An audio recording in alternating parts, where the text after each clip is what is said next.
ಈಗ ಆರಂಭವಾಗ್ತಾ ಇದೆ ದೇಶದ ಅತಿ ದೊಡ್ಡ ಮುಕದ್ದಮೆ ಆಪ್ಕಿ ಅದಾಲತ್ ರಜತ್ ಶರ್ಮಾ ಅವರೊಂದಿಗೆ.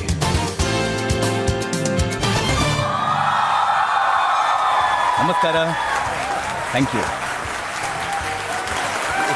ಆಪ್ಕಿ ಅದಾಲತ್ನಲ್ಲಿ ಇವತ್ತಿನ ನಮ್ಮ ಅತಿಥಿ ಒಬ್ಬ ಹೆಸರಾಂತ ಸಂತರು, ಮಹಾತ್ಮರು ಮತ್ತೆ ಆಚಾರ್ಯರು. ಇವರು ಆಶ್ರಮದಲ್ಲಿದ್ದು ದೇವಸ್ಥಾನವನ್ನ ನಡೆಸ್ತಾರೆ, ಸನಾತನ ಧರ್ಮಕ್ಕಾಗಿ ಹೋರಾಡ್ತಾರೆ, ಕವಿಗಳು, ಭಜನೆಗಳನ್ನು ಕೂಡ ಹಾಡ್ತಾರೆ. ಆದರೆ ರಾಜಕೀಯದಲ್ಲಿ ಬಹಳ ಬುದ್ಧಿವಂತರು ಕೂಡ ಇವರು. ತಮ್ಮ ವಿವಾದಗಳಿಂದ ಮತ್ತೆ ತಮ್ಮ ಹೇಳಿಕೆಗಳಿಂದ ಯಾವಾಗ್ಲೂ ಸುದ್ದಿಯಲ್ಲಿರ್ತಾರೆ. ಸೊ ಪ್ಲೀಸ್ ವೆಲ್ಕಮ್ ಆಚಾರ್ಯ ಪ್ರಮೋದ್ ಕೃಷ್ಣಂ.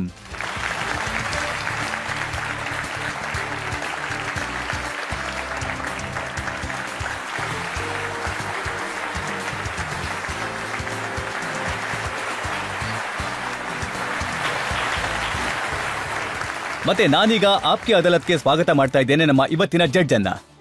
ನಮ್ಮ ಇವತ್ತಿನ ಜಡ್ಜ್ ಬಹಳನೇ ವಿಶೇಷವಾದವರು, ಮೀಡಿಯಾದ ಎಕ್ಸ್ಪರ್ಟ್ ಕೂಡ. ಇತ್ತೀಚಿನ ದಿನದವರೆಗೂ ಮಾಖನ್ ಲಾಲ್ ಚತುರ್ವೇದಿ ವಿಶ್ವವಿದ್ಯಾಲಯದ ಉಪಕುಲಪತಿಯಾಗಿದ್ದವರು. So please welcome KG Suresh.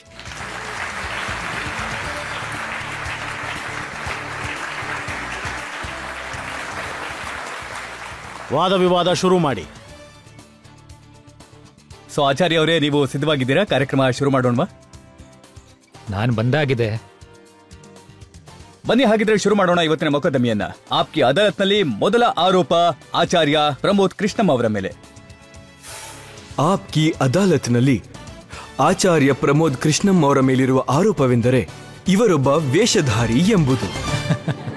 ಆಚಾರ್ಯರೇ, ನಿಮ್ಮ ಈ ರೂಪದ ಬಗ್ಗೆ ಜನಗಳಿಗೆ ಗೊತ್ತಿದೆ, ಆಚಾರ್ಯರ ಬಗ್ಗೆ, ಮಹಾತ್ಮರ ಬಗ್ಗೆ, ಸಾಧುಗಳ ಬಗ್ಗೆ. ಆದ್ರೆ ನನ್ನ ಹತ್ರ ನಿಮ್ಮ ಯೌವನದ ದಿನಗಳ ಬಗ್ಗೆ ಸ್ವಲ್ಪ ಮಾಹಿತಿ ಇದೆ. ಆಪ್ಕಿ ಅದಾಲತ್ನಲ್ಲಿ ಇವತ್ತು ನಿಮ್ಮ ಯೌವನದ ದಿನಗಳ ಬಗ್ಗೆ ಮಾತನಾಡಬೇಕು ಅಂತಿದ್ದೀನಿ. ಈ ಮಾತು ನಿಜನಾ? ನೀವು ನಿಮ್ಮ ಯೌವನದ ದಿನದಲ್ಲಿ ಮನೆ ಬಿಟ್ಟು ಓಡ್ ಹೋಗಿದ್ದು, ಮುಂಬೈಗೆ ಹೋಗಿದ್ದು ಹೀರೋ ಆಗೋದಿಕ್ಕಾಗಿ? ರಜತ್ ಅವರೇ, ಒಂದ್ ವಿಷಯ ಏನು ಅಂದ್ರೆ, ಈ ಬಹುರೂಪಿ ಅನ್ನೋ ಪದ ಇದೆಯಲ್ಲ, ಇದು ತುಂಬಾ ಮುಖ್ಯವಾದ್ದು. ಇದು ತುಂಬಾ ಇಂಟ್ರೆಸ್ಟಿಂಗ್ ಕೂಡ ಹೌದು, ಮತ್ತೆ ತುಂಬಾ ಅರ್ಥಗರ್ಭಿತವಾದದ್ದು. ಹೇಗೆ? ಬಹುರೂಪಿಯ ಅರ್ಥ ಏನಂದ್ರೆ ವಿವಿಧ ರೂಪಗಳಿರೋಂಥದ್ದು. ಮತ್ತೆ ಎಲ್ಲಕ್ಕಿಂತ ಮೊದಲು ಬಹುರೂಪಿ ಅಂತ ಯಾರನ್ನು ಕರೆದಿದ್ದು ಗೊತ್ತಾ? ಸಾಗರ ಮಂಥನವಾದಾಗ ರಾಕ್ಷಸರೆಲ್ಲ ಸೇರ್ಕೊಂಡು ವಿಷ್ಣುವನ್ನ ಆ ರೀತಿ ಕೂಗಿದ್ರು. ಇವರು ಬೇರೆ ಬೇರೆ ವೇಷ ಧರಿಸಿ ಬರ್ತಾರೆ, ಹಾಗಾಗಿ ಇವ್ರನ್ನ ಭಗವಂತ ಅಂತ ನಾವು ಒಪ್ಕೊಳ್ಳಲ್ಲ ಅಂತ ಅಂದ್ರು. ಎರಡನೇ ವಿಷಯ ರಜತ್ ಅವರೇ, ಎರಡನೇ ವಿಷಯ, ಮಹಾಯೋಗಿ ಭಗವಾನ್ ಶ್ರೀಕೃಷ್ಣನ ಬಹುರೂಪಿ ಅಂತ ಕರೀತಾ ಇದ್ರು. ದುರ್ಯೋಧನ ಮತ್ತೆ ದುಶ್ಯಾಸನ ಹಾಗೆ ಕರೆದಿದ್ದು. ಕೃಷ್ಣ ನೀನು ಬಹುರೂಪಿ ಅಂದ್ರು, ನೀನು ಮೋಸಗಾರ ಅಂದ್ರು, ನೀನು ಬೆಣ್ಣೆ ಕಳ್ಳ ಅಂದ್ರು, ನೀನು ಕಪಟಿ ಅಂದ್ರು. ನೋಡಿ, ಆ ಭಗವಂತ ಕೃಷ್ಣಂಗೆ ಏನೇನೆಲ್ಲ ಅಂದ್ರು ರಜತ್ ಅವರೇ, ಅದು ಈಗ ಯಾರಿಗೂ ಸಹ ನೆನಪಿಲ್ಲ. ಆದರೆ ಕುರುಕ್ಷೇತ್ರದ ಯುದ್ಧ ಭೂಮಿಯಲ್ಲಿ ಶ್ರೀಕೃಷ್ಣ ಏನೆಲ್ಲ ಹೇಳದ್ನೋ ಇವತ್ತು ಎಲ್ರಿಗೂ ಸಹ ನೆನಪಿದೆ. ಪ್ರಶ್ನೆಗಳನ್ನ ಮಾಡ್ತಾರೆ ರಜತ್ ಅವರು. ಆದ್ರೆ ನಾನಿವತ್ತು ಜಗತ್ತಿಗೆ ನಿಮ್ಮ ಯೌವನದ ದಿನಗಳ ಫೋಟೋಗಳನ್ನ ತೋರಿಸ್ಬೇಕು ಅಂತ ಅನ್ಕೊಂಡಿದ್ದೀನಿ. ನನ್ನ ಹತ್ರ ಕೆಲವು ಫೋಟೋಸ್ ಇದೆ, ಅದನ್ನ ನೋಡೋಣ ಈಗ. ನೀವಾಗ ಹೇಗ್ ಕಾಣ್ತಾ ಇದ್ರಿ ಅಂತ.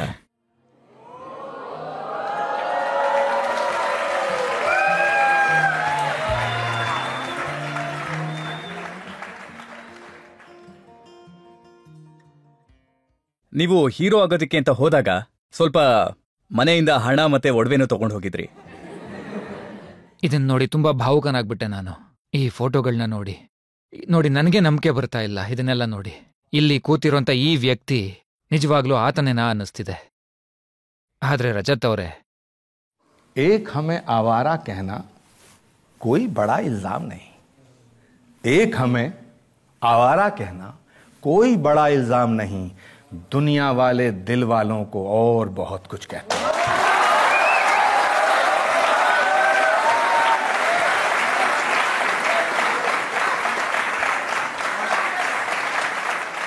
ನೀವಾಗ್ಲೇ ಹೇಳಿದ್ರಿ ನೋಡಿ, ನಾನು ಆಕ್ಟರ್ ಆಗಕ್ಕೆ ಹೋಗಿದ್ದೆ ಅಂತ. ಸತ್ಯ ಏನಂದ್ರೆ ರಜತ್ ಅವರೇ, ಎಲ್ರಿಗೂ ಆಕ್ಟರ್ ಆಗೋ ಆಸೆ ಇರುತ್ತೆ. ಕೆಲವರು ಆಗ್ತಾರೆ, ಕೆಲವರು ಆಗೋದಿಲ್ಲ.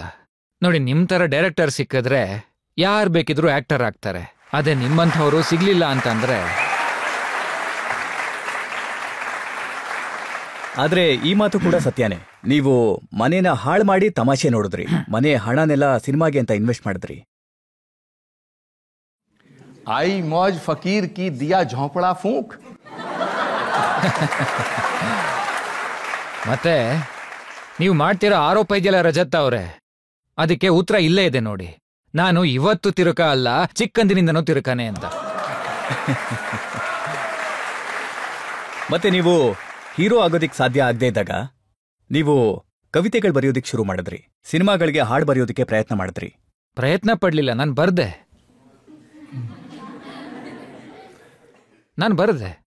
ಮತ್ತೆ ರಜತ್ ಅವರೇ, ಈ ಗೀತೆ ಬರೆಯೋದು, ಕಾವ್ಯ ಕವನಗಳು ಬರೆಯೋದು ಆ ಸಮಯದಲ್ಲಿ ಅಂಥ ವಿಶೇಷ ಏನು ಅನ್ಸೋದಿಲ್ಲ ಬಿಡಿ. ನನಗನ್ಸೋ ಪ್ರಕಾರ ನೀವು ಕೂಡ ಪ್ರೀತಿಲಿ ಬಿದ್ದು ಒಂದೆರಡು ಸಾಲ ಗೀಚಿರ್ತೀರಾ ಅಲ್ವಾ?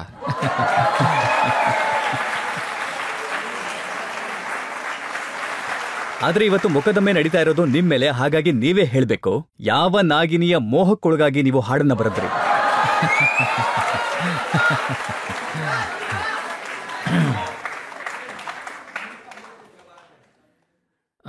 ರಜತ್ ಅವರೇ, ಅದೊಂದು 30-40 ವರ್ಷಗಳ ಹಳೆ ಮಾತು ಬಿಡಿ. ಈಗ ನಾಗಿನಿ ವಿಷ ಕೂಡ ಕಡಿಮೆ ಆಗಿ ಹೋಗಿರುತ್ತೆ.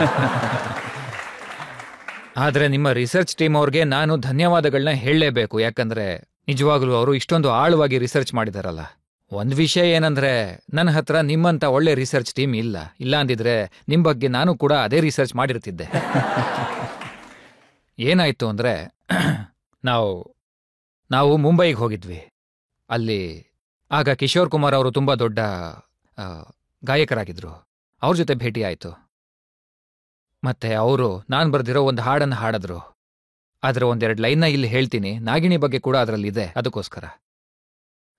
महकी हुई ये जुल्फें महफिल पे छा रही हैं,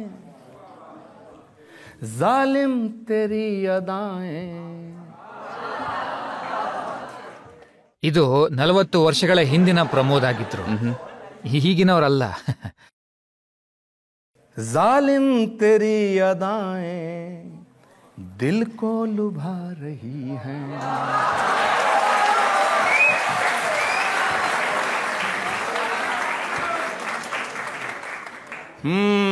मस्तानी चाल तेरी.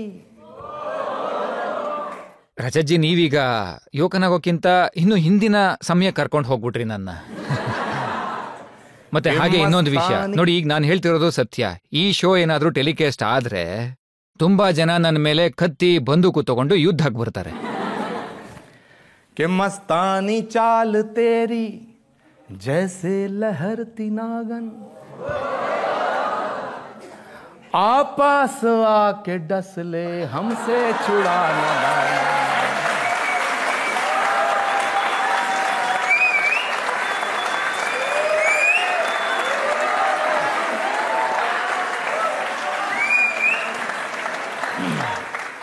ಆಚಾರ್ಯ ಅವರೇ, ನೀವು ಹೇಳ್ತಾ ಇದ್ದೀರಾ ಇದು 40 ವರ್ಷಗಳ ಹಳೆ ಮಾತು ಅಂತ. ಆದ್ರೆ ನನಗನ್ನಿಸ್ತಾ ಇದೆ ನಿಮ್ಮ ಶೈಲಿ ಇನ್ನೂ ಹಾಗೇ ಇದೆ ಅಂತ. ನೀವೀಗ್ಲೂ ಕೂಡ ನಿಮ್ಮ ಆಶ್ರಮದಲ್ಲಿ ಹಾಡು ಹಾಡ್ತೀರಾ, ತೂ ಚೀಸ್ ಬಡಿ ಹೇ ಮಸ್ತ್ ಮಸ್ತ್ ಅಂತ. ರಜತ್ ಅವರೇ, ನಾನು ಒಂದು ವಿಷಯ ನಂಬ್ತೀನಿ. ಆಶ್ರಮ ಆಗ್ಲಿ, ಮನೆ ಆಗ್ಲಿ, ಜೀವನದ ಯಾವುದೇ ಭಾಗ ಆಗಿರ್ಲಿ, ಅಲ್ಲಿ ಹಾಡು, ಸಂಗೀತ, ಸಂತೋಷ ಇರಲಿಲ್ಲ ಅಂದ್ರೆ ಅದಕ್ಕೆ ಅರ್ಥನೇ ಇರೋದಿಲ್ಲ.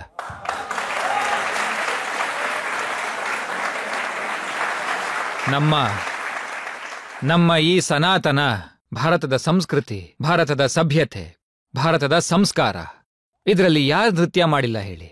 ಯಾರು ಹಾಡು ಹೇಳಿಲ್ಲ ಹೇಳಿ? ರಾಧೆ ನೃತ್ಯ ಮಾಡಿದ್ಲು, ಮೀರಾ ನೃತ್ಯ ಮಾಡಿದ್ಲು, ಮತ್ತೆ ಹಾಗೆ ಗೋಪಿಯರು ಕೂಡ ನೃತ್ಯ ಮಾಡಿದ್ರು. ನಮ್ಮಲ್ಲಿ ಭಗವಂತ ಕೂಡ ನೃತ್ಯ ಮಾಡ್ತಾರೆ. ಹಾಗೂ ದೇವಾದಿದೇವ ಮಹಾದೇವನ್ನ ನಟರಾಜ ಅಂತ ಕರೀತಾರೆ. ರಜತ್ ಅವರೇ,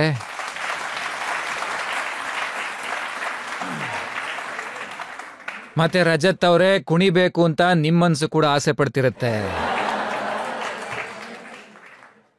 ಆದ್ರೆ ಒಬ್ಬ ಸಂತ ಮಹಾತ್ಮರೊಬ್ಬರು ತೂ ಚೀಸ್ ಬಡಿ ಹೇ ಮಸ್ತ್ ಮಸ್ತ್ ಅಂತ ಹಾಡಾಡಿದ್ರೆ ಅದು ಆಶ್ಚರ್ಯ ಏನಲ್ಲ? ರಜತ್ ಅವರೇ, ನೀವು ಗಮನಿಸಿರಬಹುದು, ನಮ್ಮ ರಾಮಾಯಣದಲ್ಲಿ ಈ ರೀತಿ ಹೇಳಿದ್ದಾರೆ.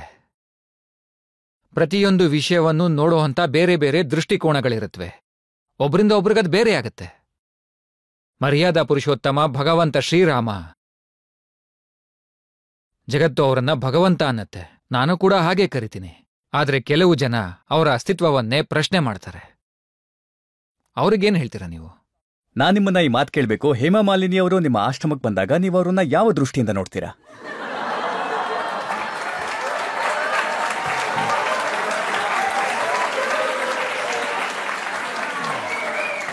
ನನ್ನ ಪ್ರಕಾರ ಹೇಮಾ ಮಾಲಿನಿ ಆಗಿರ್ಲಿ, ಇಲ್ಲ ಮೋನಿಕಾ ವೇದಿನೇ ಆಗಿರ್ಲಿ, ರಾಧೆ ಆಗಿರ್ಲಿ, ಇನ್ಯಾರಾದ್ರೂ ಆಗಿರ್ಲಿ, ರತಿ ಅಗ್ನಿಹೋತ್ರಿ ಆಗಿರ್ಲಿ, ಪದ್ಮಿನಿ ಕೊಲ್ಲಾಪುರ್ ಆಗಿರ್ಲಿ, ನಾನು ಅವ್ರನ್ನೆಲ್ಲ ದೇವಿಯ ರೂಪವಾಗಿ ನೋಡ್ತೀನಿ.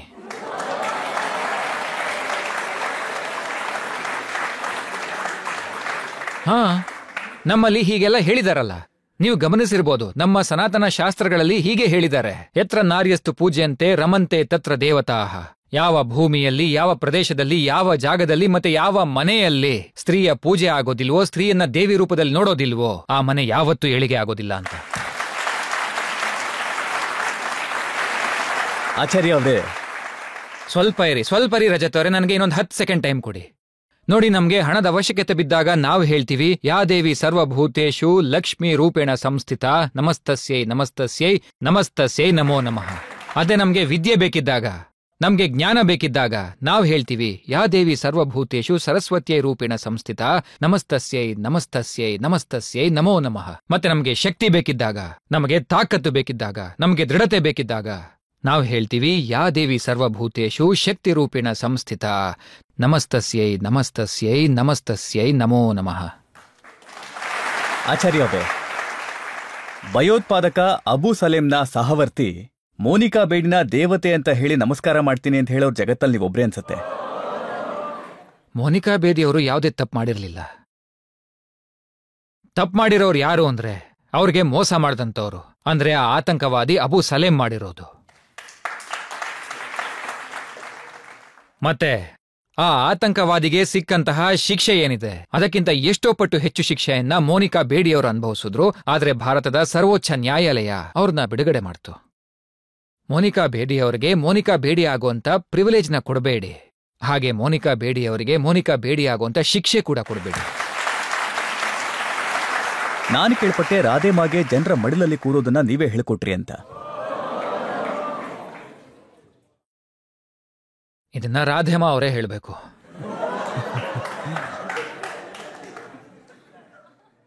ರಾಧೇಮಾ ಅವರಿಗೆ ಕೇಳಬೇಕಿರೋ ಪ್ರಶ್ನೆನ ಈ ಬಡ ಸನ್ಯಾಸಿನ ಕೇಳ್ತಾ ಇದ್ದೀರಲ್ಲ ರಜತ್ ಅವರೇ. ನೀವು ಅಷ್ಟೊಂದು ಬಡವರು ಅಲ್ಲ, ಭಿಕ್ಷುಕರು ಕೂಡ ಅಲ್ಲ, ಅಷ್ಟೊಂದು ಶ್ರೀಮಂತ ಕೂಡ ಅಲ್ಲ. ಅಂಬಾನಿಯವರ ಜೊತೆ ವಿಮಾನದಲ್ಲಿ ಪ್ರಯಾಣ ಮಾಡಿ ರಾತ್ರಿ ರೆಡ್ ವೈನ್ ಕುಡಿದು ಕುಣಿಯೋಕಂತೂ ಆಗಲ್ಲ. ನೋಡಿ, ನೀವು ಮದುವೆನಲ್ಲಿ ಹೋಗಿ ಡ್ಯಾನ್ಸ್ ಮಾಡಿಲ್ದೇ ಇರ್ಬೋದು, ಆದ್ರೆ ನಿಮ್ಮ ಆಶ್ರಮ ಯಾವುದೇ ಫಿಲ್ಮ್ ಸ್ಟುಡಿಯೋಗಿಂತ ಕಡಿಮೆ ಇಲ್ಲ. ಎಲ್ಲ ಫಿಲ್ಮ್ ಸ್ಟಾರ್ಸ್ ಅಲ್ಲಿಗೆ ಬರ್ತಾರೆ, ಮತ್ತೆಲ್ಲರೂ ಡ್ಯಾನ್ಸ್ ಮಾಡ್ತಾರಲ್ಲಿ.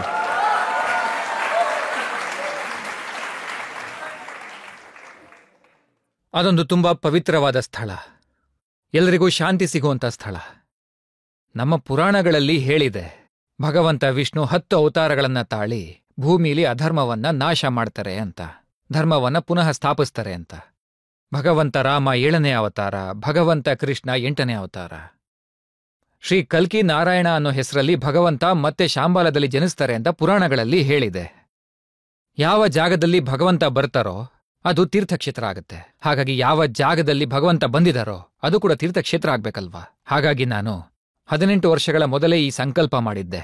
ಇದನ್ನ ನಾನು ಒಬ್ನೇ ಹೇಳ್ತಾ ಇಲ್ಲ, ನಮ್ಮ ಸ್ಕಂದ ಪುರಾಣದಲ್ಲಿ ಇದರ ಉಲ್ಲೇಖ ಇದೆ, ಕಲ್ಕಿ ಪುರಾಣದಲ್ಲಿ ಉಲ್ಲೇಖ ಇದೆ, ಭವಿಷ್ಯ ಪುರಾಣ ಅಗ್ನಿಪುರಾಣದಲ್ಲಿ ಉಲ್ಲೇಖ ಇದೆ, ಶ್ರೀಮದ್ ಭಾಗವತದಲ್ಲಿ ಒಂದು ಮುಖ್ಯವಾದ ಶ್ಲೋಕನೇ ಇದೆ. ಯದಾ ಚಂದ್ರಸ್ಯ ಸೂರ್ಯಸ್ಯ ತಥಾ ತಿಸ್ಸ ಬೃಹಸ್ಪತಿ ಸಮೇಶಂತಿ ಏಕ ರಾಶೋ ತದಾ ಭವತಿ ತತ್ಕೃತಂ ಸಂಭಲ ಗ್ರಾಮ ಮುಖಸ್ಸ ಬ್ರಾಹ್ಮಣಸ್ಸ ಮಹಾತ್ಮನ ಭವನೆ ವಿಷ್ಣು ಯಶಸ್ಸ ಕಲ್ಕಿ ಪ್ರಾದುರ್ಭವಿಷ್ಯತಿ. ಭಗವಂತ ವಿಷ್ಣು ಪೂರ್ಣ ಅವತಾರವಾದ ಕಲ್ಕಿಯಾಗಿ ಶಂಭಲ ಗ್ರಾಮದಲ್ಲಿ ಜನ್ಮ ಎತ್ತುತ್ತಾರೆ. ವಿಷ್ಣು ಯಸ್ ಎಂಬ ಬ್ರಾಹ್ಮಣನ ಮನೆಯಲ್ಲಿ ಆತ ಅವತಾರ ತಾಳ್ತಾರೆ. ಯಾವ ಭೂಮಿಯಲ್ಲಿ ಭಗವಂತ ಅವತಾರ ತಾಳ್ತಾರೋ ಆ ಭೂಮಿಗೆ ನಮಸ್ಕರಿಸೋದ್ರಲ್ಲಿ, ಆ ಭೂಮಿಗೆ ಪೂಜಿಸೋದ್ರಲ್ಲಿ, ಆ ಭೂಮಿಗೆ ನಿಮ್ಮ ಹಣೆಯನ್ನ ತಗಲಿಸಿ ನಮಸ್ಕಾರ ಮಾಡೋದಿಕ್ಕೆ ನಿಮ್ ಎಲ್ರಿಗೂ ಕಲ್ಕಿ ಧಾಮಕ್ಕೆ ಬನ್ನಿ ಅಂತ ಆಹ್ವಾನ ನೀಡ್ತಾ ಇದ್ದೀನಿ. ನಾವು ಇವರನ್ನ ಕೇಳೋಣ. ನಮ್ಮ ಪ್ರೇಕ್ಷಕರಿಗೆ ಯಾರಿಗಾದ್ರೂ ಕಲ್ಕಿ ಧಾಮದ ಬಗ್ಗೆ ಪ್ರಶ್ನೆ ಇದೆಯಾ ಅಂತ ಕೇಳೋಣ. ಸರ್, ನಾನ್ ನಿಮಗೆ ಕೇಳ್ತಿರೋ ಪ್ರಶ್ನೆ ಏನು ಅಂದ್ರೆ, ನೀವು ಕಲ್ಕಿ ಭಗವಾನ್ ಅವರ ಅಷ್ಟು ದೊಡ್ಡ ಮಂದಿರನ ಕಟ್ಟಿಸ್ತಾ ಇದ್ದೀರಾ. ಆದ್ರೆ ಕೆಲವು ಜನರು ಅದನ್ನ ನಂಬ್ತಾರೆ, ಅವ್ರಾಗ್ಲೇ ಒಂದ್ ಅವತಾರನ ತಾಳಿದ್ದಾರೆ, ಅವರೇ ಅದ್ರ ಸ್ವಯಂ ರೂಪ ಅಂತ. ಅದ್ರ ಬಗ್ಗೆ ನೀವೇನ್ ಹೇಳ್ತೀರಾ? ಭಗವಂತ ಎಂದಿಗೂ ಸಹ ತಾನು ಭಗವಂತ ಅಂತ ಹೇಳ್ಕೊಳಲ್ಲ. ತಾನು ಕಲ್ಕಿ ಅವತಾರ ಅಂತ ಯಾರು ಹೇಳ್ಕೋತಾರೋ ಅವರು ಹುಚ್ಚರ ಅಂತ ಪರೀಕ್ಷೆ ಮಾಡಿಸ್ಬೇಕಾಗಿದೆ.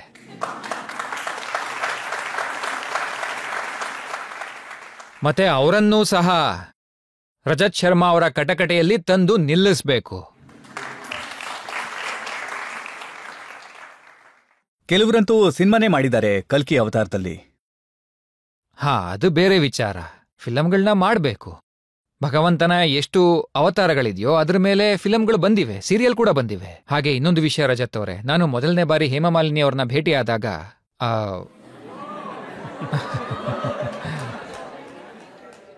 ಹೇಮಾ ಅವರು ಅವ್ರ ಕೃಷ್ಣನ್ ಭಕ್ತೆ ಅಂತ ಹೇಳಿದ್ರು. ಮತ್ತೆ ಕೃಷ್ಣನೇ ಕಲಿಯುಗದಲ್ಲಿ ಕಲ್ಕಿ ಅವತಾರದಲ್ಲಿ ಬರೋದು. ಮತ್ತೆ ಅವರು ಕಲ್ಕಿ ಧಾಮಕ್ಕೆ ಬಂದು ಕೃಷ್ಣನ ನೃತ್ಯ ರೂಪಕವನ್ನ ಪ್ರಸ್ತುತಪಡಿಸ್ತೀನಿ ಅಂತ ಹೇಳಿದ್ರು. ಮತ್ತೆ ಅವ್ರು ಮಾಡಿದ್ರು ಕೂಡ. ಆ ಸಮಯದಲ್ಲಿ ನನಗೆ ಅವರು ಒಂದು ಸಲಹೆಯನ್ನ ನೀಡಿದ್ರು. ಅದನ್ನ ಮಾಡೋದಕ್ಕಾಗ್ಲಿಲ್ಲ. ಅದಕ್ಕೆ ಒಂದು ಕಾರಣ ಕೂಡ ಇದೆ. ಅವ್ರು ನನಗೆ ಭಗವಂತ ಕಲ್ಕಿ ಬಗ್ಗೆ ಒಂದು ಫಿಲ್ಮ್ ಮಾಡಿ ಅಂತ ಹೇಳಿದ್ರು. ಆದ್ರೆ ಆಗ ರಜತ್ ಅವರೇ ನನಗೆ ನೀವು ಸಿಕ್ಕಿರ್ಲಿಲ್ಲ, ಇಲ್ಲಾಂದ್ರೆ ಖಂಡಿತ ಫಿಲಂ ಮಾಡ್ತಿದ್ದೆ. ಆಗ ನೀವು ಸಿಕ್ಕಿರ್ಲಿಲ್ಲ. ನೋಡಿ, ಫಿಲಂ ಎಲ್ಲ ಆಗ್ಬೇಕು. ನಾನು ಆ ಭಗವಂತನಲ್ಲಿ ಪ್ರಾರ್ಥಿಸ್ತೀನಿ, ಸಮಾಜದಲ್ಲಿ ಮುಂದೆ ಬರೋ ಅವತಾರದ ಬಗ್ಗೆ ಅರಿವು ಮೂಡೋದು ಒಳ್ಳೆಯದು. ಭಗವಂತ ರಾಮ ಬಂದ್ರು, ಭಗವಂತ ಕೃಷ್ಣ ಬಂದ್ರು, ಭಗವಂತ ಪರಶುರಾಮ ಬಂದ್ರು, ಎಲ್ಲ ಬೇರೆ ಬೇರೆ ರೂಪದಲ್ಲಿ ಬಂದ್ರು. ಅವರ ಅವತಾರಗಳು ಮುಗ್ದು ಹೋಗಿದೆ. ಹಾಗೂ ಭಗವಂತ ಕಲ್ಕಿ ಅವತಾರ ಕೊನೆಯ ಅವತಾರ ಆಗಿದೆ. ಹಾಗಾಗಿ ಇವರಂತೂ ಬರ್ಲೇ ಇಲ್ಲ. ನೀವಂತೂ ಅಡ್ವಾನ್ಸ್ ಬುಕಿಂಗ್ ಮಾಡಿದ್ರಿ ಅವರಿಗೆ. ಇದೆಲ್ಲ ನಮ್ಮ ಸೌಭಾಗ್ಯ ಅಲ್ವಾ? ಭಗವಂತ ರಾಮನ ಅವತಾರದ ಸಮಯದಲ್ಲಿ ನಾವೆಲ್ಲ ಯಾವ ರೂಪದಲ್ಲಿ ಇದ್ವಿ ಅನ್ನೋ ಅರಿವು ನಮಗಿರ್ಲಿಲ್ಲ. ಭಗವಂತ ಕೃಷ್ಣನ ರೂಪದಲ್ಲಿ ಬಂದಾಗ ನಾವ್ ಯಾವ ರೂಪದಲ್ಲಿದ್ವಿ ಆ ಅರಿವು ನಮಗಿಲ್ಲ. ಇದು ಖಂಡಿತ ನಮ್ಮ ಸೌಭಾಗ್ಯನೇ. ನಮ್ಗೆ ಖಂಡಿತ ಗೊತ್ತಿದೆ ಭಗವಂತ ಅವತಾರ ತಾಳಿ ಈ ಭೂಮಿಲಿ ಮತ್ ಬರ್ತಾರೆ. ಅದ್ರ ಬಗ್ಗೆ ನಂಬಿಕೆ ಇದೆ. ಇನ್ನು ಕಲ್ಕಿಧಾಮ ಮಾಡಿರೋದ್ರ ಬಗ್ಗೆ ಹೇಳೋದಾದ್ರೆ, ಕಲ್ಕಿಧಾಮ ಕಟ್ಟೋದ್ರಲ್ಲಿ ನನ್ನ ಪಾತ್ರ ಏನಿದೆ?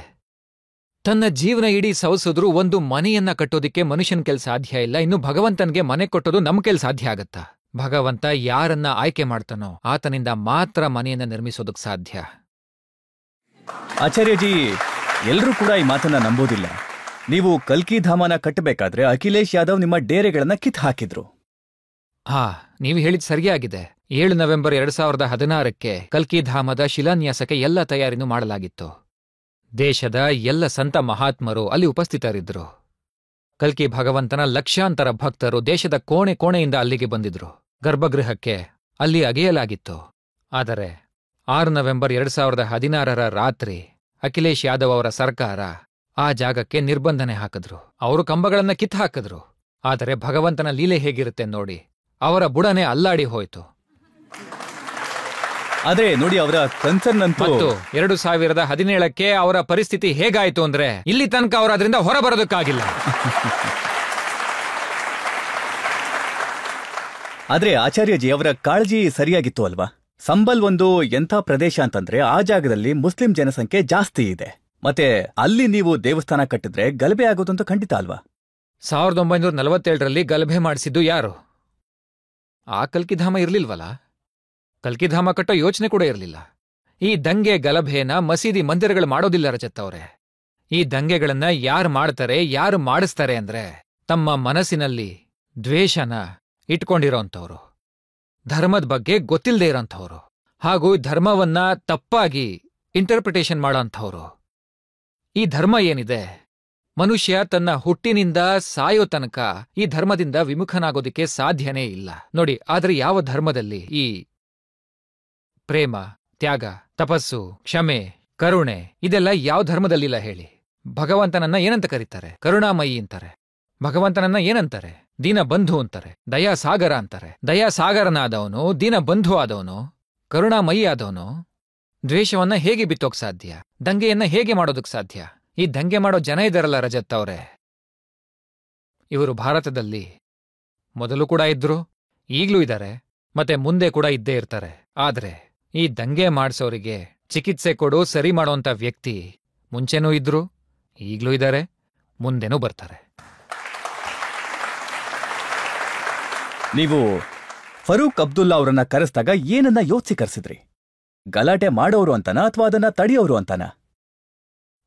ನೋಡಿ, ಪ್ರತಿಯೊಬ್ಬ ವ್ಯಕ್ತಿಯಲ್ಲೂ ರಜತ್ ಶರ್ಮಾನೂ ಇರ್ತಾರೆ, ಫಾರೂಕ್ ಅಬ್ದುಲ್ಲಾ ಕೂಡ ಇರ್ತಾರೆ.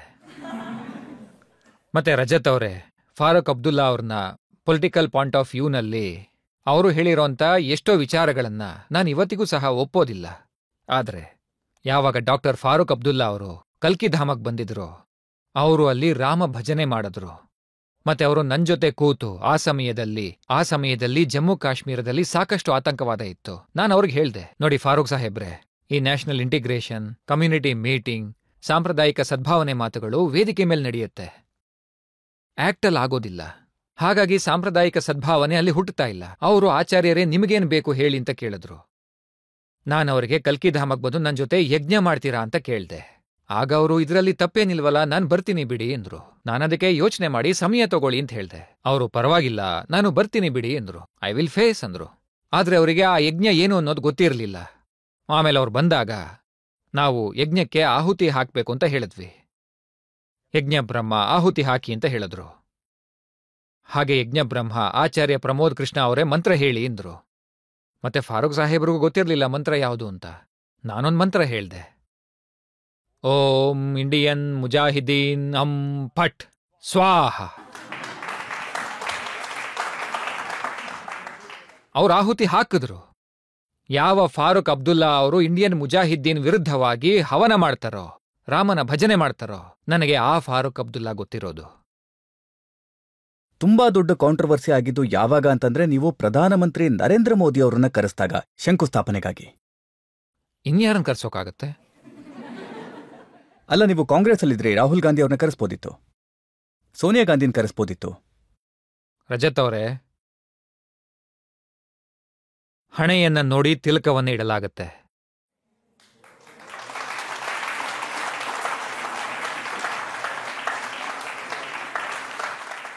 ಮತ್ತೆ ರಜತ್ ಅವರೇ, ಇದು ನಮ್ಮ ಅಸ್ತಿತ್ವದ ಆಧಾರ ಆಗಿದೆ. ಇದು ನಮ್ಮ ಶ್ರದ್ಧೆಯ ಕೇಂದ್ರವಾಗಿದೆ.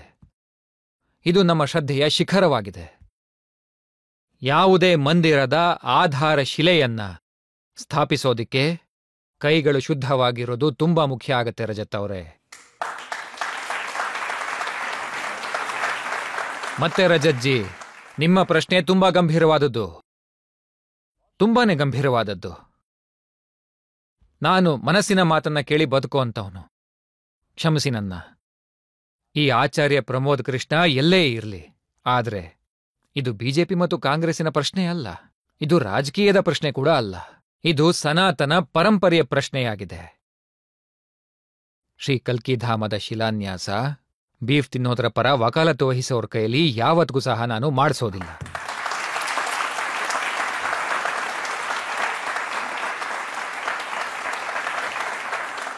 ಮತ್ತೆ ಇಡೀ ದೇಶದಲ್ಲಿ ಯಾವುದೇ ರಾಜಕೀಯ ಪಕ್ಷದಲ್ಲಿ ನರೇಂದ್ರ ಮೋದಿಯವರಷ್ಟು ಶುದ್ಧ ಕೈಗಳು ಇನ್ನೆಲ್ಲೂ ಇಲ್ಲ. ಹಾಗಾಗಿ ನಾನು ಅವರ ಕೈಲೇ ಶಿಲಾನ್ಯಾಸ ಮಾಡಿಸಿದೆ. ಹಾಗೂ ನಾನು ಈ ಮಾತನ್ನ,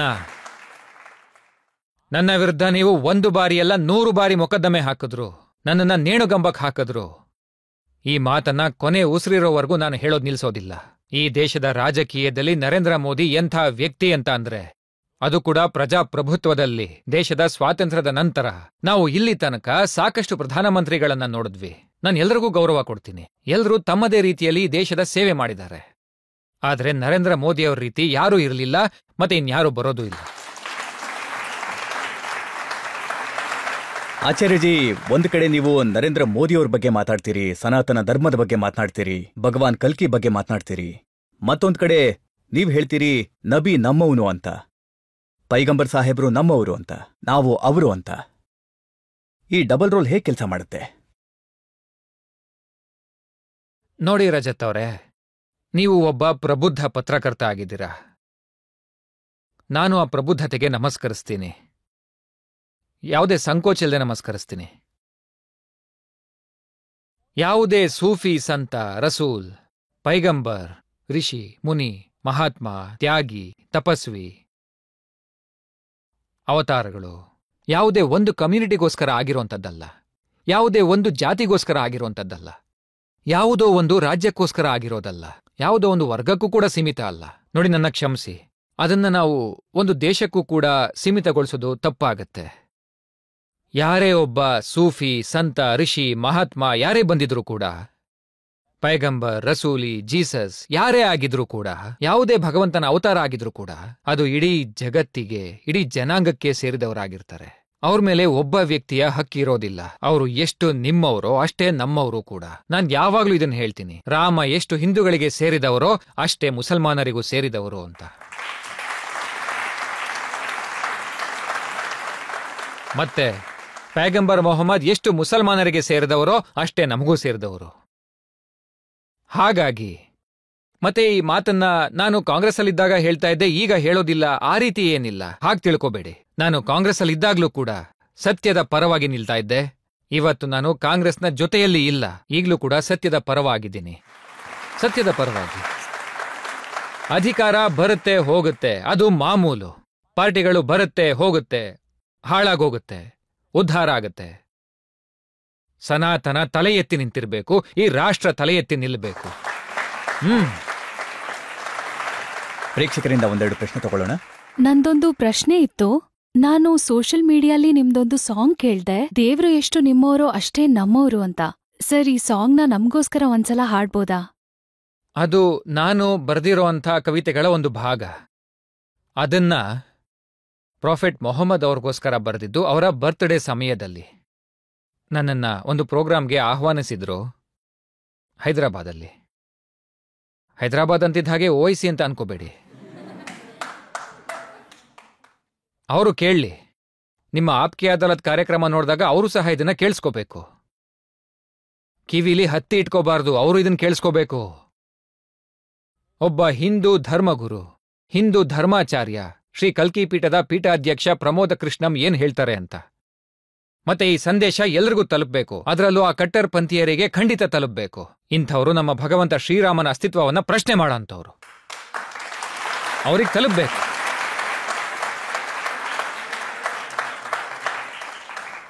मेरे सीने की धड़कन है, मेरी आंखों के तारे हैं, सहारा बेसहारों का खुदा के वो दुलारे हैं.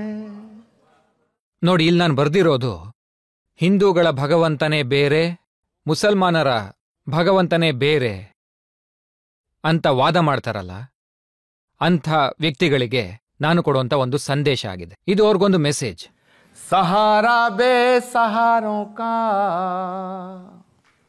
खुदा के वो दुलारे हैं, समझ कर तुम फकत अपना उन्हें तकसीम ना करना, नबी जितने तुम्हारे हैं नबी उतने हमारे हैं.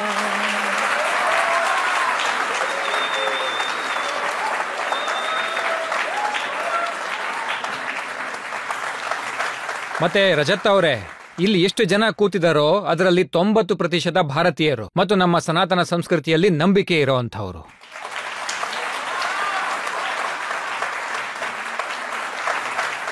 ಮತ್ತೆ ರಜತ್ ಅವರೇ, ನಮ್ಮ ಕಟ್ಟರ್ ಪಂಥೀಯರು ಈ ಶೋ ಅನ್ನ ಖಂಡಿತ ನೋಡ್ಬೇಕು. ಅವರ ಕಿವಿಯಲ್ಲಿ ಇವರು ಹೊಡಿತಾ ಇರೋಂಥ ಚಪ್ಪಾಳೆ ಸದ್ದು ಖಂಡಿತ ಬೀಳ್ಬೇಕು. ಯಾವ ಶೋನಲ್ಲಿ ಎಲ್ಲ ರೀತಿಯ ಜನರು ಕೂತಿದ್ದಾರೆ, ಅಲ್ಲಿ ಪ್ರಮೋದ್ ಕೃಷ್ಣಂ ಹೇಳ್ದಂತ ಒಂದು ಮಾತಿಗೆ ಚಪ್ಪಾಳೆ ಬೀಳುತ್ತೆ ಅಂದ್ರೆ ಅದ್ ಯಾಕೆ ಅಂತ ಅವ್ರಿಗೆ ಅರ್ಥ ಆಗ್ಬೇಕು. ಮತ್ತೆ ರಜತ್ ಅವರೇ, ಇದೇ ನಮ್ಮ ಸನಾತನ, ಇದೇ ನಮ್ಮ ಭಾರತ.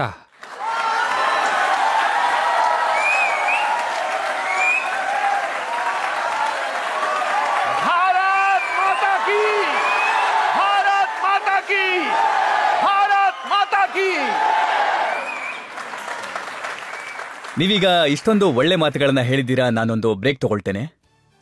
ನಾವೀಗ ಒಂದು ಬ್ರೇಕ್ ತಗೊಳ್ಳೋಣ. ಬ್ರೇಕ್ನ ನಂತರ ಆಪ್ಕಿ ಅದಾಲತ್ನಲ್ಲಿ ಆಚಾರ್ಯ ಕೃಷ್ಣಂ ಅವರ ಮೇಲೆ ಆರೋಪ ಮತ್ತೆ ಪ್ರಶ್ನೆಗಳ ಮತ್ತೊಂದು ಸುತ್ತು. ಒಬ್ಬ ಬಡವನಾಗಿ ಹುಟ್ಟಿರುವಂತಹ ವ್ಯಕ್ತಿ, ಚಹಾ ಮಾರುವವರ ಮನೆಯಲ್ಲಿ ಹುಟ್ಟಿರುವಂತಹ ವ್ಯಕ್ತಿ, ಆತ ಭಾರತದ ಪ್ರಧಾನಮಂತ್ರಿಯ ರೂಪದಲ್ಲಿ 500 ವರ್ಷಗಳ ಸಂಘರ್ಷವನ್ನ ಕೊನೆಗೊಳಿಸಿ ರಾಮ ಮಂದಿರದ ಪ್ರಾಣ ಪ್ರತಿಷ್ಠೆ ಮಾಡಿದ್ರು. ಆಗ ಸನಾತನ ಜಾಗೃತವಾಯಿತು.